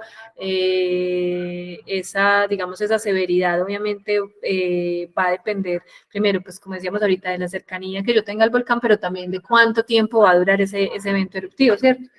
Si nosotros tenemos un evento que va a durar unos meses, un mes o unos años, pues entonces ahí ya tenemos que empezar también a evaluar ese impacto, digamos, para esos tiempos, dependiendo pues lo que el volcán nos vaya manifestando, ¿cierto? Si va a ser un tiempo de exposición corto o si va a ser un tiempo de exposición que se va a sostener mucho en el tiempo y que puede llevar pues a que poblaciones que no estén tan cercanas al volcán pues puedan experimentar cierto tipo de inconvenientes asociados con la actividad volcánica. Estas imágenes son tomadas de una erupción en 2014 de los volcanes Sinabung y Kelut en Indonesia y pues muestran, digamos, ese impacto que puede llegar a ser bastante severo por la acción de la ceniza volcánica, a pesar, por ejemplo, de que en este caso, pues recientemente vemos que en los boletines que genera el Servicio Geológico se habla constantemente de esa caída de ceniza en algunas regiones del departamento de Caldas, del Tolima incluso, pues vemos que no han llegado a ser pues tan severas como las imágenes que estamos viendo acá, donde realmente estas emisiones de ceniza ya comprometen seriamente la calidad del aire, los niveles de visibilidad para que las personas puedan desplazarse. Recordemos pues que la ceniza cuando tiende a acumularse sobre las estructuras, eso genera un riesgo adicional de sobrepeso en las estructuras civiles, casas, edificios, que pueden generar el colapso. Obviamente pues el desplazamiento, digamos, de personas que viven en esas zonas de influencia y que tienen todos sus recursos, digamos, de vida, de trabajo, de subsistencia o de misma vivienda que pues, se ven, digamos, en el desafío de tener que dejar sus lugares de vivienda durante las épocas en las que el volcán pues está dando los indicios de que pueda generarse una posible erupción e incluso pues la interrupción de las actividades aéreas porque la ceniza es altamente ¿cómo decirlo? Tiene como ese efecto, digamos, para poder casi que lijar las estructuras de los aviones, las pinturas, los componentes. Entonces, como es altamente abrasiva, no es, digamos, apropiado, no es seguro que las rutas aéreas o que los aviones sigan rutas en las que ya se ha especificado que hay desplazamiento de material particulado tipo ceniza que proviene de una erupción volcánica. Entonces, esto digamos que vemos como los diferentes alcances que van teniendo los diferentes fenómenos asociados con la actividad volcánica, pues tienen esa capacidad de impactar pues también la calidad de vida de las personas. Finalmente está como la formación de los lahares, Yo siempre pues trato de dejarlo al final porque veíamos ahorita que un lajar no necesariamente en una cuenca en donde yo tengo un volcán en la parte alta, como en el caso del volcán Nevado del Huila, la cuenca del río Páez y las comunidades asentadas en esta zona, ellos han experimentado afectación de formación de lahares por actividad sísmica, han tenido también algunas crecientes importantes asociadas a actividad invernal, a un efectos hidrometeorológicos totalmente relacionados pues con actividad externa, con actividad atmosférica y han tenido también formación de lahares por actividad sísmica. Entonces digamos que esa formación de lahares, si bien puede estar muy relacionada con la actividad volcánica, es un fenómeno que es importante reconocer que no solamente va a ser exclusivo de la actividad volcánica, sino que las diferentes cuencas, pues es muy importante hacer como ese reconocimiento de todos esos factores que en algún momento u otro puedan determinar la formación de lahares. En el caso de los que están relacionados con la actividad volcánica, también es importante resaltar que no siempre se va a requerir que exista una erupción volcánica en curso para que se puedan formar. Hay, por ejemplo, lagos cratéricos, que son pues, cuerpos de agua que se ubican en las zonas de emisión de materiales, en la zona del cráter, que estos sí, digamos, están más llamados a responder, por ejemplo, a cambios ya muy superficiales, cuando ese magma está alcanzando ya como las partes más superficiales. Eh, a veces también como esa respuesta, digamos, de esos cuerpos de calor con esa capa de hielo pueden llegar a generar en algún momento una tasa de derretimiento mayor de esas capas de hielo que puedan finalmente terminar generando un lajar o ya digamos que relacionados, por ejemplo, con un evento eruptivo como tal, la formación, por ejemplo, de un flujo piroclástico puede adicionarse, digamos, ese material que se genera en el momento de la erupción volcánica, adicionarse a las corrientes de agua que nacen en las partes altas de los volcanes y, digamos, generar pues una creciente desde la parte alta del volcán que va a ir aumentando obviamente a medida que recorren, pues que se recorren las cuencas de los ríos. Y también es importante tener en cuenta que si son zonas en donde pueden caer lluvias fuertes durante el momento de la erupción o incluso después de ella, o que se dé, por ejemplo, un sismo fuerte que pueda estar asociado o no con un evento eruptivo, todo este tipo de procesos pueden generar como removilización de ese material que se haya generado durante una erupción, que pueden generar también una desestabilización del edificio volcánico, digamos que ya se encuentra afectado por un proceso eruptivo y que puede generar, digamos, o que puede conllevar a que se involucren materiales nuevos allá en la parte alta, las cuencas de los ríos, generando así pues la formación de lahares. Aquí en esta diapositiva estamos viendo como los dos lahares, digamos, más representativos en la historia reciente en Colombia. El de arriba a la izquierda es el depósito que dejó, la huella que dejó el flujo de lodos que sepultó a la ciudad de Armero, en donde fallecieron aproximadamente unas 22.000 personas. Y aquí estamos viendo un flujo de lodos más grande asociado a la actividad reciente del Nevado del Huila, que es esa avalancha que se generó por el río Páez en noviembre del 2008. Entonces, por ejemplo, aquí si ustedes observan aquí en este fragmento de la foto, en toda esta parte baja que quedó cubierta y afectada por el emplazamiento de este lajar, aquí funcionaba, por ejemplo, la escuela más grande del municipio del Alcázar, la Normal Superior. Aquí en esta zona tenían ellos, digamos, construidas como zonas de ocio, había como un polideportivo, un polideportivo, no estaba como una cancha de fútbol en donde se reunían a hacer tanto para hacer como espectáculos pues de tipo artístico, para hacer torneos pues de tipo deportivo, pero digamos que lo que quiero resaltar es que esta parte baja del pueblo pues era una zona que estaba pues, aunque la mayor cantidad de la población pues está sentada aquí en esta mesita, en esta parte alta, pues realmente aquí era muy común pues que se encontraran personas a lo largo del día e incluso de la noche cuando se trataba pues como de estos eventos de tipo nocturno y pues obviamente aquí estaba el colegio. Este flujo, el volumen de este flujo de lodos, que en este momento no recuerdo exactamente cuál fue el tamaño, lo que sí sé es que el volumen de este flujo de lodos es mayor al que al que afectó, digamos, a la ciudad de Armero. Y en este caso, asociado, digamos, a este evento, fallecieron solamente 3 personas. Obviamente uno quisiera decir pues que el impacto sea cero, que ojalá el impacto fuera simplemente de tipo, no sé, de infraestructura, porque digamos que asociado con estos eventos, la parte, digamos, también difícil después de la erupción fue poder sacar a la gente de la zona aquí arriba en la parte alta de la cuenca, porque cuando el flujo descendió se llevó cerca de 3 puentes importantes que eran los que comunicaban entre un extremo y otro de la cuenca para que la gente se pudiera movilizar, pero desafortunadamente pues perdieron la vida 3 personas, pero cuando comparamos, digamos, 22.000 contra 3, creo que de todos modos es válido, digamos, tomar como ejemplo como el fortalecimiento de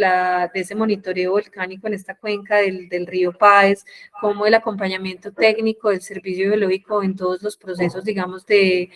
comunicación a las comunidades de influencia en la zona, permitió generar ese lazo de confianza entre el conocimiento técnico que genera el servicio y los tomadores de decisiones, pero más importante que todo, con la misma comunidad, porque digamos que no es lo mismo que uno vaya a decirle a una persona, usted se tiene que ir de su casa y me tiene que creer a mí porque lo que yo le estoy diciendo es esto, sino que es una persona que ya conoce, digamos, su entorno, que reconoce las amenazas que hay en su territorio, que reconoce los posibles impactos que estas diferentes amenazas, en este caso el volcán, están posando sobre su vida y la de su familia, y puede tomar, digamos, de una mejor manera ya, digamos, una decisión tomada por una, digamos, en este caso, la Unidad Nacional de Gestión del Riesgo. Entonces, una persona que siente que tiene y está involucrada durante el proceso, se le puede, digamos, hacer más fácil el proceso de aceptar un proceso de evacuación o de repliegue preventivo, que de pronto una persona que siente que no ha estado involucrada en el proceso, que no se le ha informado, que no se ha trabajado con ella. Entonces, esta parte fue la que más se fortaleció, digamos, en esos 3 años que este volcán estuvo haciendo ese proceso eruptivo, en hacer ese acercamiento, digamos, técnico con las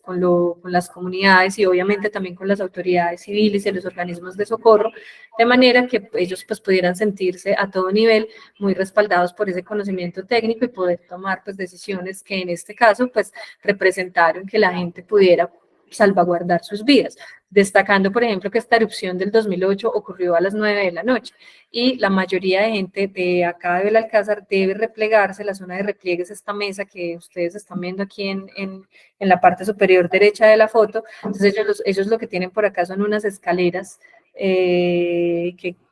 son 3 rutas de repliegue que tienen aquí en este sector. Entonces, pues imaginarse obviamente el repliegue de toda esta población a través de estas vías hasta la parte alta, pues una cosa es decirlo y otra cosa pues es cuando uno se reúne con la gente allá en la zona, ellos le cuentan la experiencia de tener que salir cuando oyen la sirena y replegarse, digamos, de manera rápida, pero pues afortunadamente el resultado de todo ese trabajo desde el monitoreo, desde lo técnico y desde los tomadores de decisiones funcionó muy bien en este caso y se pudo salvaguardar muy bien pues la vida de las personas. Estas imágenes que ustedes están viendo acá corresponden a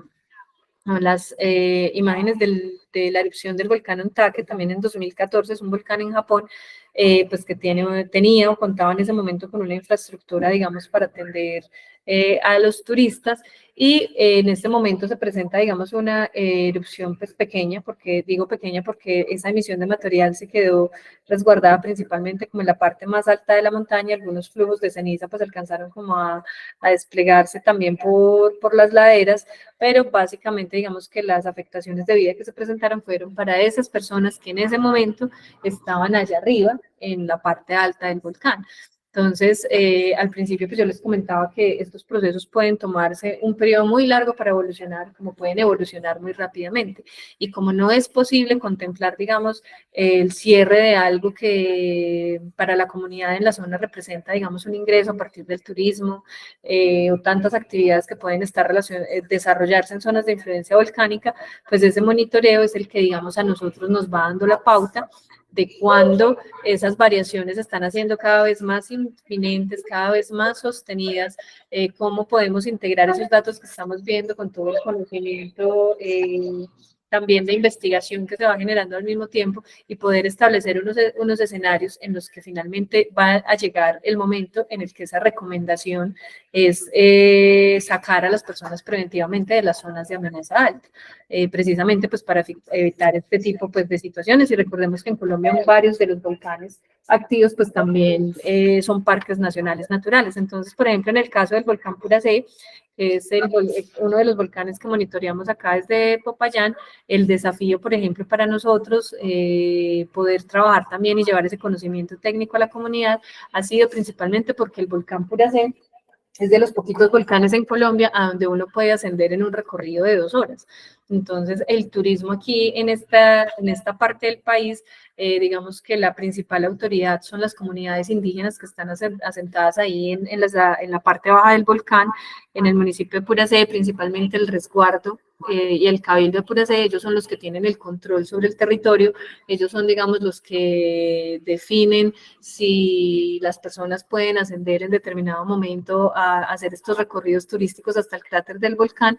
Entonces, en este caso, pues obviamente para nosotros como Servicio Geológico es muy importante ir trabajando con ellos de la manito, obviamente también con la Unidad Nacional, obviamente también con todos esos componentes, con todas esas entidades y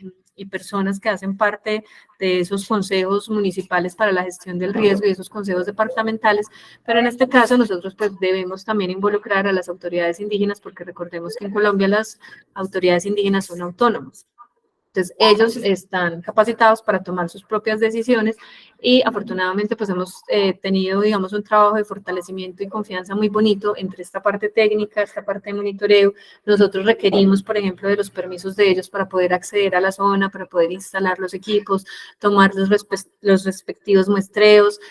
hacer los mantenimientos preventivos o correctivos de las estaciones. Entonces, hemos tratado siempre de tenerlos a ellos muy involucrados en el proceso, de manera que cuando, digamos, desde lo técnico se tiene que emitir algún tipo de cambio de nivel en la actividad del volcán, que de hecho en el volcán Puracé en marzo del año pasado, el volcán salió del nivel de actividad verde a nivel de actividad amarillo porque tuvo una actividad sísmica bastante anómala, y esa actividad sísmica culminó con una manifestación superficial que estuvo relacionada con una emisión de gases y cenizas y que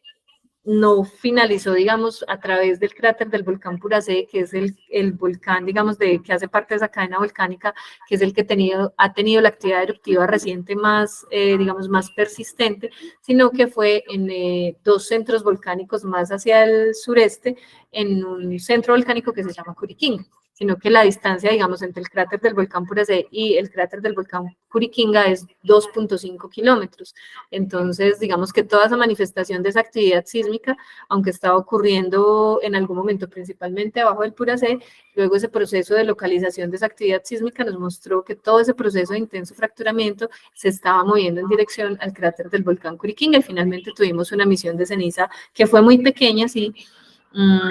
pero pues que es una manifestación ya superficial y que el volcán nos está mostrando a partir de los datos de sismicidad y de los muestreos geoquímicos que viene cambiando en el tiempo, y pues que nosotros no queremos obviamente que nos vaya a sorprender un evento, por pequeñito que sea, con un grupo de turistas montado directamente en el borde del cráter. Entonces, con ellos,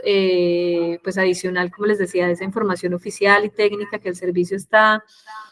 generando oficialmente, pues ellos, por ejemplo, se acercan mucho a la oficina acá del observatorio en Popayán, vienen a conocer esa sala donde nosotros hacemos la recepción de los datos, ellos piden que se les explique cómo funciona ese monitoreo, cuáles son los objetivos, cuál es la información que nosotros obtenemos de ahí, y a partir, digamos, de esa relación de mutua confianza, ellos han decidido, porque como les digo, ellos son autoridades, han decidido acoger esos digamos, boletines. Nosotros sacamos boletines semanales. Cuando algo extraordinario ocurre con un volcán, se sacan boletines extraordinarios, y en un entorno, por ejemplo, como el que tiene Ruiz en este momento, que está a nivel de actividad naranja, pues se sacan unos boletines casi diarios para que la gente vaya estando, digamos, enterada de cómo va evolucionando el proceso. Y en este caso, pues ellos siempre están muy atentos de esa información oficial que nosotros generamos, y sobre todo, pues lo más importante es que asumen de buena manera incorporar ese conocimiento técnico en esa toma de decisiones, y aunque nosotros pues obviamente no tenemos dentro de nuestras facultades, dentro de nuestra misionalidad no está el tomar medidas, digamos que toda esa parte de respuesta, de alistamiento, es exclusivo de la Unidad Nacional. ellos, digamos, que se han involucrado tanto en toda esta parte del monitoreo volcánico que nosotros hacemos, que han desarrollado, digamos, esa confianza de creer en esa información técnica que nosotros generamos, porque además recordemos que la visión ancestral de las comunidades indígenas respecto a la actividad volcánica es completamente diferente a la que nosotros podemos tener como ciudadanos, como personas que habitamos principalmente pues, los centros poblados en el país. Entonces ellos, a través de esta relación de confianza que hemos construido, pues se acogen, digamos, a esos boletines técnicos, tomando, por ejemplo, la decisión de suspender todos los ascensos al cráter del volcán Puracé para la parte turística. Entonces ellos lo que hicieron fue planear, como yo les contaba, es una cadena volcánica que es hermosa además, fue planear rutas seguras, alternas, para que la actividad del turismo no se viera tan afectada y pudieran ir a visitar otras zonas, pero que fueran zonas seguras para ellos y para las personas con los que ellos pues acceden a hacer este negocio del turismo. Entonces, básicamente, pues ahí radica mucho la importancia de poder hacer este monitoreo volcánico. Aquí, por ejemplo, hay algunas imágenes de cómo son esas características de esos equipos que nosotros instalamos. Por ejemplo, este pequeñito que nosotros estamos viendo acá es un inclinómetro electrónico que nos sirve para determinar esos cambios asociados con la forma o con la inclinación, principalmente en el caso de los inclinómetros de las laderas volcánicas. Recordemos que cuando el magma asciende hacia superficie, digamos que hay un nuevo pulso de magma, que es a lo que nosotros llamamos intrusión, un proceso de intrusión. Muchas veces estas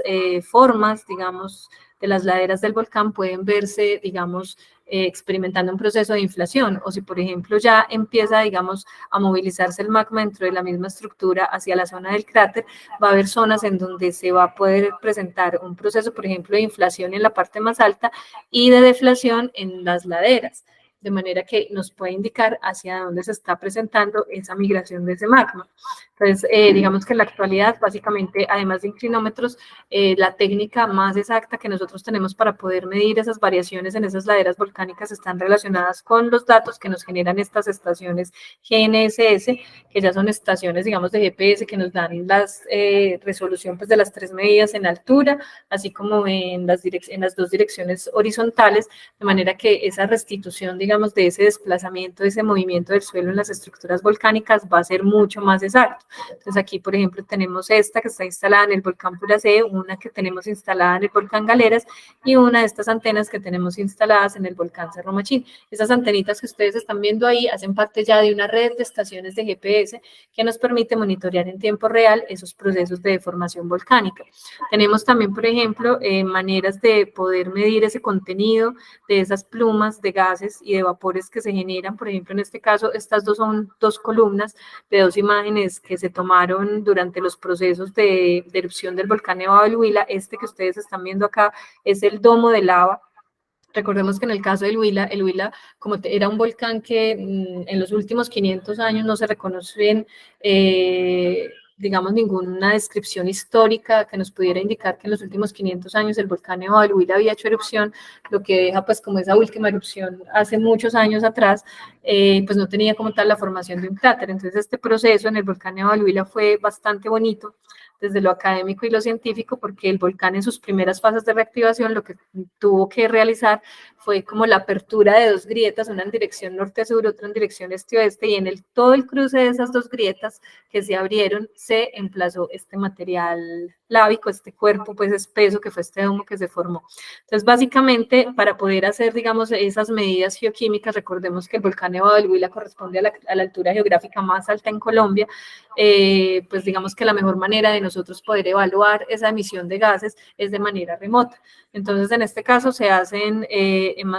mediciones a partir de la técnica móvil TOAS, que es un espectroscopio que se puede, digamos, instalar en un vehículo y dependiendo la dirección en la que sople el viento, este es el volcán Nevado del Huila, normalmente, digamos, el régimen de vientos en esta zona se lleva todas las emisiones de gases del Nevado del Huila hacia el costado occidental del mismo. Esta es la carretera panamericana. Entonces, lo que nosotros hacemos es una medida remota por la carretera panamericana tratando de cortar esa columna de gases que se va desplazando en este sentido y que tiene origen allá pues en el Nevado del Huila. Entonces, así podíamos tener Aquí, por ejemplo, es una imagen del registro que hace el equipo. Entonces, aquí vemos, por ejemplo, que hay unas partes muy bajas. Este equipo lo que detecta es SO2, dióxido de azufre, que es un tipo de gas que está muy presente o que está muy asociado con actividad ya eruptiva como tal, cuando tenemos un magma muy cerquita a la superficie. Entonces, en ese proceso, cuando nosotros ya teníamos este magma acá, pues las cantidades de SO2 eran, digamos, altamente detectables, que es lo que marca aquí la parte alta, digamos, de esta figura, y también podíamos hacer cálculos a partir de imágenes satelitales. Esta es una imagen procesada satelitalmente con los datos del satélite Aura-OMI, que es un satélite que se creó, digamos, que su objetivo principal es medir, digamos, la calidad, la cantidad de ozono en el aire, pero en este caso también detecta el SO2. Entonces, cuando hay alguna emisión importante en alguna zona volcánica, este satélite pues está en capacidad de detectar esa descarga, digamos, anómala de ese gas. Entonces, esta imagen corresponde a los primeros días de noviembre de 2009, que recordemos pues que esa última erupción grande había sido en noviembre de 2008, y veíamos que a medida pues, que este domo de lava se seguía enfriando, pues esa descarga, digamos, de SO2 a la atmósfera seguía siendo pues bastante importante para ser detectada incluso a nivel superficial. También, ¿qué hacemos? Pues tratamos de instalar cámaras web en las zonas de influencia de los volcanes. Digamos que la limitante de las cámaras es que obviamente van a estar muy relacionadas, pues la visibilidad obviamente va a ser mucho mejor durante el día, aunque en la noche nos ha servido para poder identificar, por ejemplo, incandescencias, diferencias, digamos, en ese material caliente que hemos podido, digamos, observar esa emisión de ese material caliente a través de estas cámaras web, y pues obviamente el clima, ¿cierto? Pero cuando tenemos pues las condiciones climáticas adecuadas, es una manera de poder estar, digamos, vigilando lo que sucede en la parte alta del volcán. Estas son imágenes, por ejemplo, del volcán Nevado del Huila, y aquí atrás ustedes van a ver, por ejemplo, la señal sísmica que estuvo asociada con estas emisiones de ceniza, que espero se alcancen a ver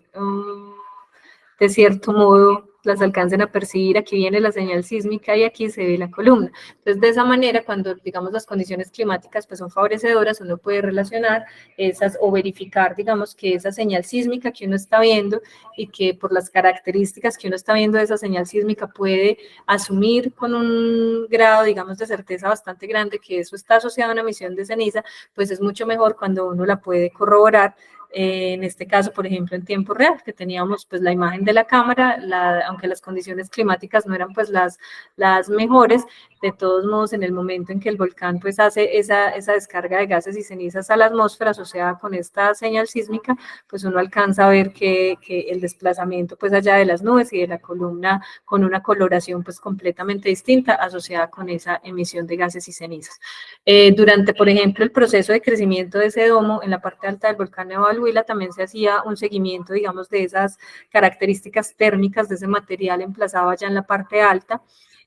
Además de que se obtuvieron pues una serie de fotografías con información pues muy valiosa de cómo fue también ese crecimiento y ese emplazamiento de ese domo de lava en la parte alta del volcán Nevado del Huila, y que a partir, digamos, de toda esa información que se generó como asociada con esas erupciones, pues se pudo hacer una segunda versión para ese mapa preliminar de amenaza volcánica, en este caso para el volcán Nevado del Huila, en donde se amplió, digamos, en un área mucho más importante a esa primera versión que teníamos antes de esta alcance, digamos, de ese material particulado, aunque en este caso el que se está mostrando acá es el Cámpora C. Al Nevado del Huila también se le hizo una actualización, pero esa actualización fue solamente para dispersión de cenizas. Aquí, en este caso, aunque finalmente, digamos, el área que resultó, digamos, ampliada fue también la asociada con esa dispersión de cenizas, el trabajo de campo de esa actualización de este mapa de amenaza volcánica estuvo también, digamos, acompañado por trabajo de campo aquí en la zona de influencia, en la parte alta del volcán, en donde se reconocieron, digamos, unidades eruptivas que, digamos, se verificaron para poder hacer una mejor definición de estas zonas de amenaza alta acá en el volcán Puracé. No sé si de pronto hasta acá tengan alguna pregunta, hay algún tema en especial que quisieran que ampliara. Yo sé que digamos que es mucha información, pero pues básicamente es tratar de resumir como en horita y media, pues como todas esas líneas de trabajo que nosotros manejamos desde el Servicio Geológico y generalizar un poco para ustedes cuáles son esas técnicas de monitoreo que nosotros estamos aplicando en la actualidad y que vale la pena resaltar que estas técnicas de monitoreo que yo les acabo de mencionar acá, algunas de ellas pues un poquito más detalladitas, son las mismas que se aplican en los 3 observatorios, tanto en el Observatorio de Manizales como acá en el Observatorio de Popayán y lo mismo en el Observatorio de Pasto. Y obviamente pues esto lo que nos va a permitir es poder ir midiendo los diferentes pulsos que tienen estos volcanes, que todos se comportan pues digamos de manera bien distinta entre unos y otros, porque obviamente también sus procesos no son iguales, pero que todos, digamos, hacemos como la misma evaluación a partir de las mismas técnicas y de los mismos estándares. Y ya pues lo que hacemos es, a partir de esos datos, hacer una evaluación que sea particular para cada centro volcánico.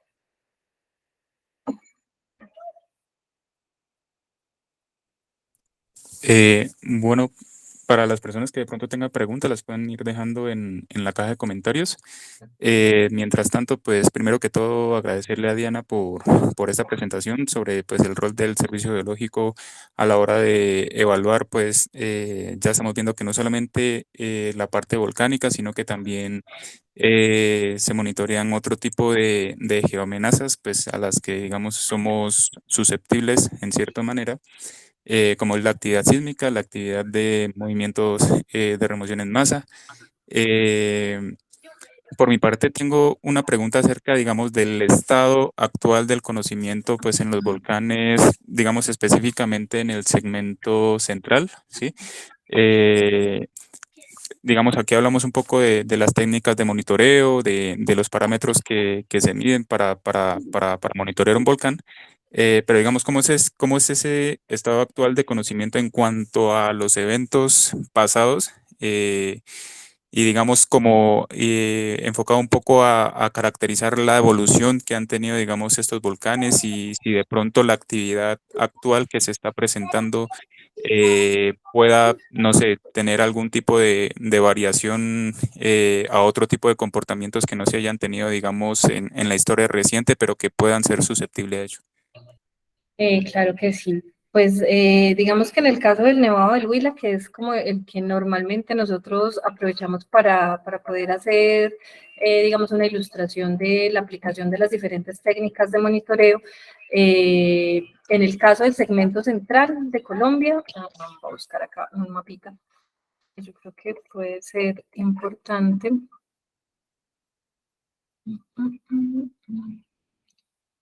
Ojalá acá lo tenga, acá podría servirnos. En el caso del volcán Nevado del Huila, digamos que de esas estructuras volcánicas que conforman el segmento central, ha sido digamos como que la última en la que hemos podido, digamos, hablar de un periodo eruptivo que se presentó principalmente entre 2007 y el año 2010. Digamos que cuando lo alargamos un poco hasta el año 2010, durante el 2010 nosotros no tuvimos, digamos, un crecimiento de esas manifestaciones que observamos desde el 2007 hasta el 2009, sino que el año 2010 fue como el año en donde todos esos parámetros de monitoreo nos empezaron a indicar que el volcán estaba entrando como en una nueva fase de estabilidad, que ya había hecho, digamos, un periodo eruptivo aproximado pues de 3 años, y recordando que antes del 2007 el volcán Nevado del Huila era un volcán que llevaba pues todo su periodo instrumental catalogado como un volcán activo con comportamiento estable, que estaba en ese nivel verde de actividad volcánica, que quería decir que no tenía ningún tipo de variación en los indicadores que se monitoreaban en ese momento en el volcán, que sale de esa fase de reposo abruptamente en febrero de 2007, entra en una fase eruptiva de aproximadamente 3 años, y del 2010 en adelante lo que hemos visto es que el volcán ha entrado principalmente en un estado, digamos, de estabilidad. ¿Por qué no se retorna, digamos, a nivel verde? Que a veces es una pregunta que nos hacen, porque aquí en este momento, en el segmento central, tanto el volcán Nevado del Huila como el volcán Puracé y el volcán Sotará se encuentran en nivel de actividad amarillo. Y digamos que ese retorno al verde no es tan sencillo, porque una vez, digamos, tú experimentas un evento, en el caso del Huila y del Puracé y la cadena volcánica de los Coconucos, un cambio dentro de la dinámica del volcán que ha tenido como, digamos, punto máximo de esa evolución, una manifestación superficial, tú ya tienes un sistema que ha cambiado, que es completamente diferente a ese sistema inicial que tenías antes de que el volcán empezara, digamos, con toda esta serie de cambios que le permitió finalizar con una, en el caso del Huila, pues con el emplazamiento de material magmático en superficie, de un domo que estuvo, de lava que estuvo creciendo durante 2 años, y que aunque, digamos, en este momento ese domo ya está en proceso de enfriamiento, los niveles, digamos, de desgasificación de dióxido de azufre que ahorita veíamos en la imagen satelital, que eran bastante altos, en este momento llevan aproximadamente unos 4 o 5 años donde las medidas varían, pero varían dentro de un mismo margen. Pero que no se puede desconocer, pues que para, digamos, cuando uno evalúa ya el proceso geológico como tal, pues un proceso de extrusión de ese magma a superficie se puede considerar todavía reciente, y aproximadamente desde el 2014 hasta la fecha, hemos notado que hay incrementos esporádicos de actividad sísmica relacionada con procesos de fractura hacia el noreste del edificio volcánico. Entonces, como hablábamos también un poquito al principio, a veces esos primeros aumentos en esas manifestaciones de sismicidad de fractura, que no siempre empiezan debajo del edificio volcánico como tal, sino que pueden estar aprovechando esas zonas de falla que se encuentran cercanas al edificio o en la zona de influencia del edificio, son esas primeras manifestaciones de un material que probablemente está haciendo sus primeros, digamos, impulsos para ascender a niveles más superficiales. Entonces, cuando nosotros evaluamos esa actividad reciente del Huila desde el 2007 hasta la fecha, vemos que si bien en este momento el volcán no nos está indicando que tenga un proceso a nivel superficial que pueda poner en peligro, digamos, a las personas porque podamos esperar que haya una emisión de gases, una emisión de ceniza, o que haya una alta probabilidad de que se genere un evento eruptivo y que se pueda, digamos, desarrollar paralelo a este o asociado a este evento eruptivo un flujo de lodos, pues consideramos sencillamente que el volcán está todavía mostrando diferentes manifestaciones de cambio, por eso lo mantenemos aún en ese nivel de actividad amarillo, que está definido como cambios en el comportamiento de la actividad volcánica. Entonces, eso quiere decir que va a ser normal que nosotros podamos tener alta recurrencia de sismicidad, o lo que nosotros denominamos enjambres sísmicos esporádicos, pero que posterior, digamos, a estos momentos de alta sismicidad, el sistema vuelve y entra en una fase de tranquilidad hasta que venga, digamos, este nuevo enjambre sísmico. Entonces, lo que nosotros podemos estar pensando o evaluando en este momento para el Nevado del Huila es que estamos viendo unas manifestaciones desde el 2014 en este sector noreste del volcán que no son persistentes en el tiempo, pero que tienen cierta, digamos, digamos que se presentan varias veces al año. Digamos que no puedo hablar de periodicidad porque no es que se presente, digamos, cada 2 meses o cada 3 meses, pero que sí es normal que en ciertos momentos, cuando tratamos pues de evaluar la actividad del volcán, digamos, por años, desde el 2014 hasta la fecha, sí vemos que tenemos actividad de fractura recurrente a niveles pues profundos, la mayoría, pero que están, digamos, alineados en una zona de falla que se encuentra en la zona de influencia del volcán, y que podría ser como esa primera manifestación de algo muy profundo que podría repercutir, pues digamos, en algún momento a nivel más superficial. Entonces, por eso mantenemos el nivel de actividad en amarillo, donde sencillamente vemos que el volcán aún tiene manifestaciones de cambio. Y obviamente sin perder de vista, pues que tenemos un cuerpo que está recién emplazado, o sea, 10 años para un proceso de extrusión de un domo, pues se podría considerar que todavía es un proceso reciente, que no es un material que esté ya 100% consolidado como una formación rocosa, sino que seguramente sigue siendo una estructura débil. Y pues recordemos que pueden ocurrir sismos superficiales o sismos tectónicos de magnitud importante que podrían, por ejemplo, desestabilizar esa estructura dómica que está allá arriba, y que eso podría conllevar, digamos, a un cambio en esas condiciones superficiales del volcán que podrían evolucionar a otras cosas. Entonces, teniendo en cuenta como todos estos parámetros que nos indican que el volcán sigue cambiando, pues digamos que el nivel en el que el volcán encaja en este momento es en ese, donde se habla de que todavía tenemos cambios en la actividad volcánica. En el caso del volcán Puracé, el volcán Puracé, digamos que desde la actividad sísmica que nosotros registrábamos para el Puracé, se ha podido considerar que de los 3 volcanes que nosotros monitoreamos, bueno, 3 haciendo la salvedad que el Puracé hace parte de una cadena volcánica con otros 14 centros eruptivos, el volcán Puracé era el que más actividad sísmica nosotros detectábamos, exceptuando por las fases, digamos, de las erupciones del Huila, donde tuvimos mucha sismicidad. El Puracé, digamos que tiene un sistema hidrotermal que es bastante grande y que hace que esa interacción entre ese cuerpo caliente que está ahí debajo y esa presencia de actividad de agua a nivel superficial, pues sea muy dinámica, ¿cierto? Entonces nosotros en la zona de influencia del Puracé tenemos distribuidas una amplia zona de fuentes termales a lo largo y ancho pues de un área de aproximadamente unos 20 kilómetros, lo que demuestra pues como esta gran dinámica y todos esos procesos superficiales de gases, de agua, digamos, que se está moviendo constantemente a nivel superficial en el volcán, hacía que tuviéramos pues la alta presencia de actividad sísmica relacionada con esa dinámica de fluidos, que empezó a cambiar el año, incluso a finales del 2021. Es que empezamos a notar que la concentración o las zonas, que es lo que nosotros llamamos fuentes sísmicas, que es donde se originan como esas, recurrentemente estos diferentes tipos de sismos, específicamente para la sismicidad de fractura, empezamos a notar un cambio, y es que esta sismicidad de fractura comenzó a moverse debajo del edificio del volcán Puracé hacia el borde sureste del mismo, más hacia el límite del cráter del volcán Puracé, con el cráter del volcán Piocoyo y un poquito más al sureste el cráter del volcán Curiquinga. Y empezamos a notar que las características de la sismicidad de fluidos, o sea, esa dinámica de agua, de vapor, de gases, también empezaba a tener unas características diferentes que no se habían visto antes en el volcán. Entonces, en ese momento, digamos que también se obtuvieron algunos indicadores desde la parte geoquímica que nos mostraban también que a nivel superficial esas características, sobre todo en la parte alta del volcán, venían cambiando y hacia marzo del año pasado empezamos a notar ahí sí un marcado incremento en esa sismicidad de fractura que se volvió muy, digamos, muy recurrente y hacia el 28 de marzo empezamos no hablar de un incremento, digamos, sostenido, sino que empezamos a notar que prácticamente esto era un enjambre sísmico, o sea, una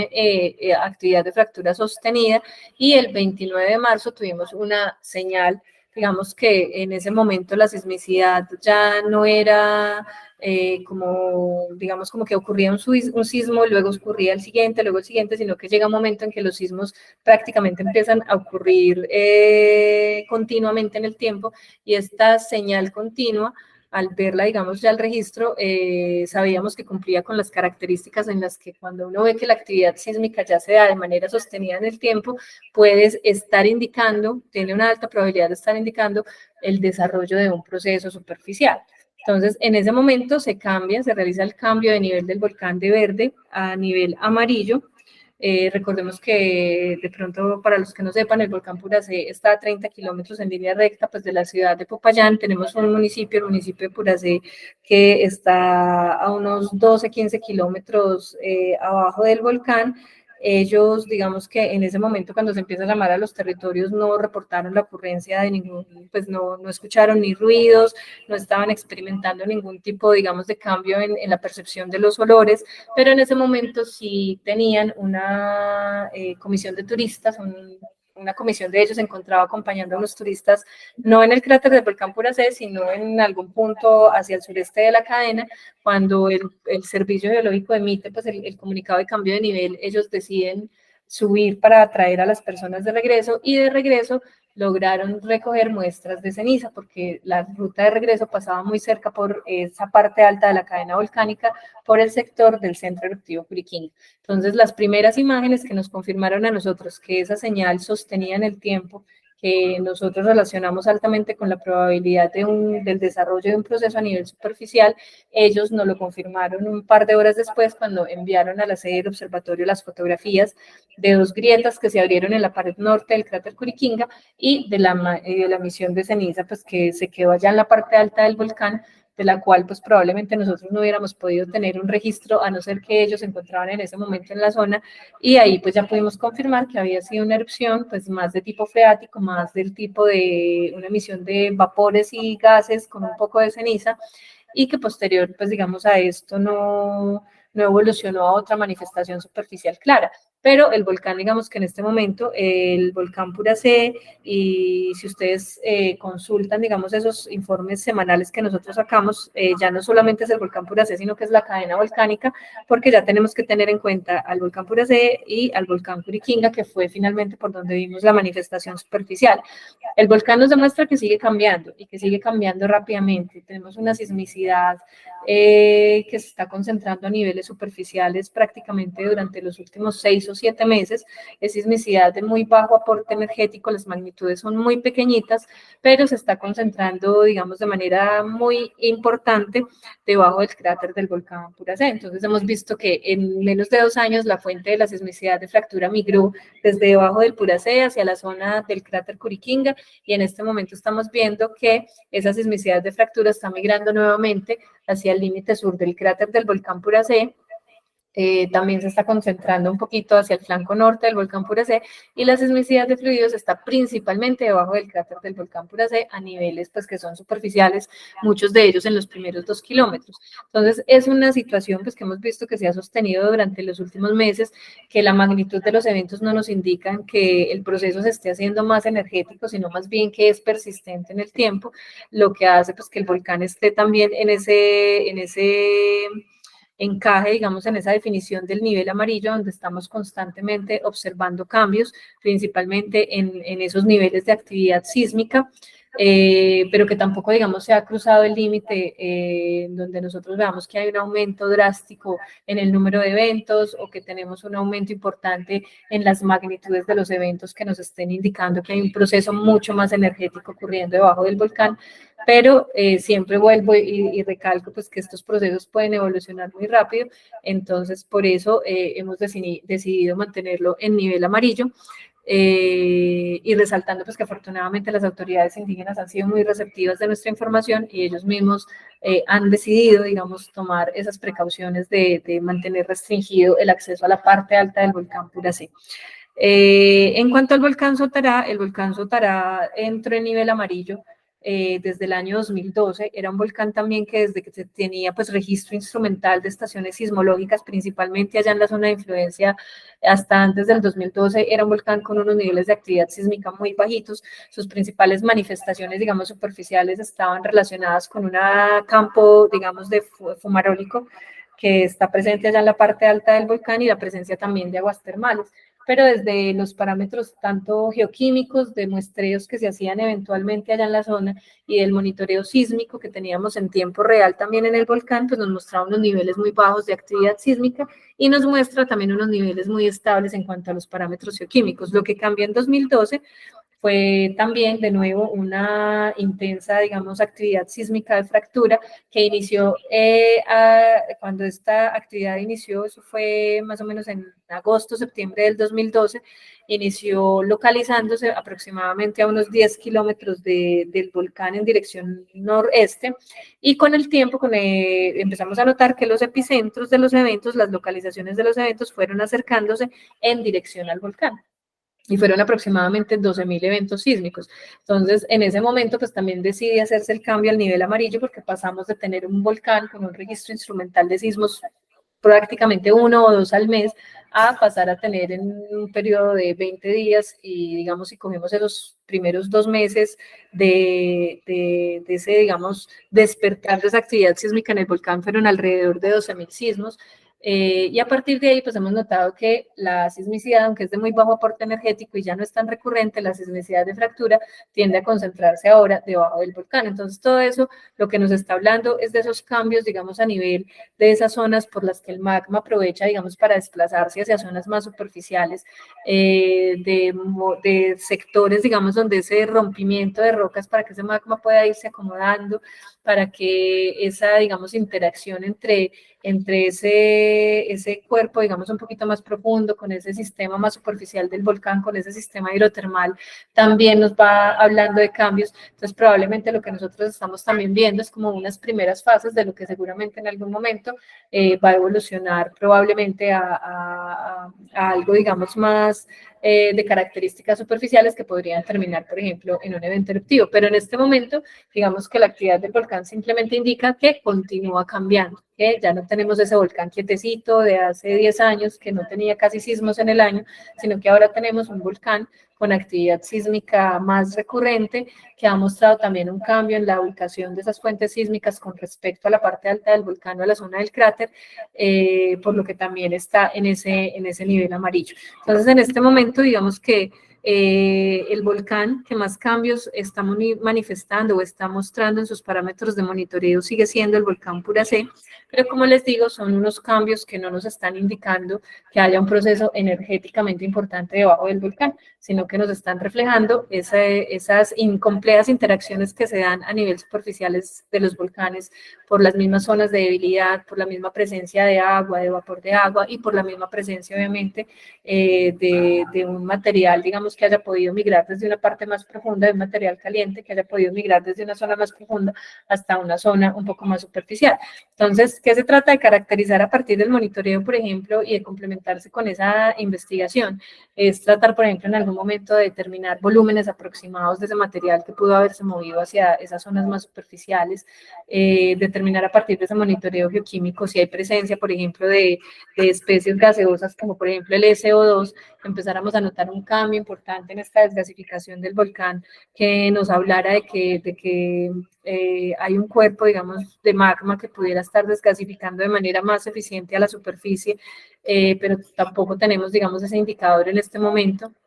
Entonces lo que estamos viendo son pequeñas variaciones que nos mantienen obviamente muy atentos, sí, pero que hasta el momento, digamos, no nos está indicando que haya un proceso que pueda, como en este momento está el RIS, que pueda indicar que hay una alta probabilidad de que se genere una erupción en días o semanas. Nosotros seguimos moviéndonos en el amarillo, en donde vemos que el volcán está cambiando. Y es importante recalcar pues, que Ruiz, antes de entrar en este periodo naranja, estuvo prácticamente 10 años en nivel amarillo y durante esos 10 años hemos observado muchas manifestaciones de emisiones de gases y cenizas a superficie, en donde hemos visto que el sistema pues, ha sido muy dinámico y que esa situación sí ya tuvo un cambio, digamos, bien marcado durante los últimos 2 meses para acá, que fue lo que finalmente conllevó a que se pudiera hacer ese cambio de nivel a nivel naranja. En el caso del segmento central, nuestros volcanes todos han tenido cambios. El más importante, sin dudas, fue el del Nevado del Huila entre el periodo 2007 a 2010, y recientemente, pues el que podemos considerar más importante para nosotros en este momento es el cambio asociado al volcán Puracé y al volcán Curiquinga, que se mantiene, por lo que nosotros digamos que semanalmente estamos emitiendo esos boletines semanales de actividad volcánica, donde tratamos de detallar de la mejor manera posible esos cambios que se van presentando en el volcán, pero que en este momento no nos indican que estemos, digamos, evidenciando una evolución rápida hacia un proceso eruptivo que ameritara un cambio a naranja. Sin embargo, de todos modos es bueno resaltar que esos cambios de nivel pueden ser muy súbitos. O sea, podríamos estar nosotros conversando acá en este momento y que la situación del volcán evolucionara hoy a las 6 de la tarde y tuviera que hacerse el cambio de nivel. Esa es como la incertidumbre con la que se debe, digamos, lidiar cuando estamos monitoreando procesos pues, de tipo natural, porque realmente ningún modelamiento puede restituir de manera exacta la estructura interna de un volcán o los cambios que se van dando al interior de esta. Para eso es que es importante el monitoreo, porque esos cambios rápidos, el monitoreo sí nos va a permitir verlos de manera que nosotros podamos emitir esa información de manera oportuna en el momento en que los estemos observando. Pero a día de hoy, pues puedo decir que el Puracé continúa con sus variaciones, pero se mantiene dentro de las variaciones que hemos venido observando los últimos meses y que hasta el momento pues no hemos visto que haya habido manifestaciones superficiales como otras emisiones de ceniza o que las grietas que se formaron en el mes de marzo hayan cambiado, que estén creciendo, que se hayan abierto, digamos, nuevas zonas de ruptura. Realmente ahí en esa zona todo está muy estable, por lo que digamos que seguimos en amarillo con una observación muy detallada y muy atenta por si se da una evolución rápida del proceso, al tener en cuenta que tenemos sismos ocurriendo a niveles muy superficiales debajo del volcán, pero que en el momento pues no nos han mostrado pues que ese cambio se esté dando, digamos, de manera rápida. Y para el Sotara, pues digamos que es un proceso un poco más largo, un poco más lento, pero que las características del volcán pues hacen que este tiempo, digamos, en que el servicio ha venido, digamos, socializando que el Sotara tiene cambios principalmente en sus niveles también de actividad sísmica, son momentos pues que se pueden aprovechar para empezar, digamos, a preparar y a construir toda esta parte de lo que ya es la respuesta ante un evento, que eso no es tan sencillo, o sea, no es, digamos, lo ideal esperar a que un volcán entre en una fase crítica para tratar de organizar cuántas personas son las que están en esas zonas, cuáles son las que definitivamente necesitan ser retiradas preventivamente, cuáles son las que de pronto pueden permanecer, cuál va a ser la afectación. Entonces, estas ventanas de tiempo que nos van dando estos cambios en la actividad volcánica son las que se deben aprovechar ya, digamos, por la parte de tomadores de decisiones, de las mismas comunidades ubicadas en la zona de influencia, en donde ya se les informa, hay un volcán que está cambiando y esto en el futuro podría evolucionar a escenarios más complejos, de manera que la gente vaya también adelantando como esa parte de preparación y respuesta, pues que ya no nos compete a nosotros como servicio, sino ya pues a los tomadores de decisiones, en la Unidad Nacional para la Gestión del Riesgo, resaltando también que nosotros siempre hacemos pues el acompañamiento técnico necesario, no es que dejemos solas a las otras instituciones, sino que en la medida en que ellos pues van tomando la información que nosotros vamos generando y requieren algún tipo, digamos, de acompañamiento, de que la información sea totalmente clara para ellos al momento de tomar las decisiones, pues el servicio que también hace parte pues de esa estructura de los comités municipales y locales de gestión del riesgo, pues está ahí también prestando obviamente su asesoría técnica y su presencia pues como autoridad técnica en el asunto. Pero en este momento, digamos que en este momento, todos los volcanes del segmento central, excepto pues el volcán Puracé, podemos decir que están en una etapa de cambios que no están indicando manifestaciones claras de un evento eruptivo, pero que en el caso del volcán Puracé sí consideramos que podemos llegar a experimentar una evolución bien rápida del proceso por los cambios que te digo que hemos visto, sobre todo en los últimos 2 años. No sé si de pronto con eso ha sido claro la respuesta. Sí, perfecto, Diana. De hecho, pues tenía un par de preguntas más acerca de esto, pero pues con esta respuesta ha quedado muy claro como todo el tema de la actividad actual, pues de los volcanes principales del segmento. Pues pienso que es una información muy importante y que pues también uno de los objetivos de estas charlas en este momento y aprovechando pues que el tema está un poco de moda, entre comillas, por todo el tema de la actividad del Nevado del Ruiz, que esta información tenga pues mucho más alcance porque pues no es solamente de interés para las personas que trabajan en el servicio geológico o en el área de las geociencias, sino que como nos mencionabas pues es importante que toda esta información pueda tener una utilidad para poder tener, digamos, un correcto manejo de las emergencias en caso pues de que llegue a ocurrir algún tipo de evento eruptivo cercano. Entonces, muchas gracias por la respuesta. Estaba viendo aquí en la caja de comentarios, no hay ninguna pregunta pues por parte de las personas. Entonces, pues nada, con esto ya damos por cerrado la charla. Nuevamente, pues agradecerle al Servicio Geológico, al Observatorio Vulcanológico y Sismológico de Popayán y pues a la geóloga Diana Marcela Quintero, pues por acompañarnos, por brindarnos toda esta información, pues muy importante para el conocimiento pues acerca del rol del servicio geológico pues en todo el manejo de riesgo no solamente volcánico sino pues de las geoamenazas en general y nada, muchas gracias y esperamos pues que podamos tener otras actividades pues de este estilo para poder incentivar el conocimiento de los volcanes en nuestro país a la comunidad en general. Muchas gracias a todos por su asistencia. Recuerdo pues que esta sesión ha sido grabada, la estaremos compartiendo pues con las personas que se inscribieron previamente al ciclo de charlas y nos estamos viendo en una próxima sesión. Muchas gracias y que tengan un feliz día a todos. Muchísimas gracias para todos.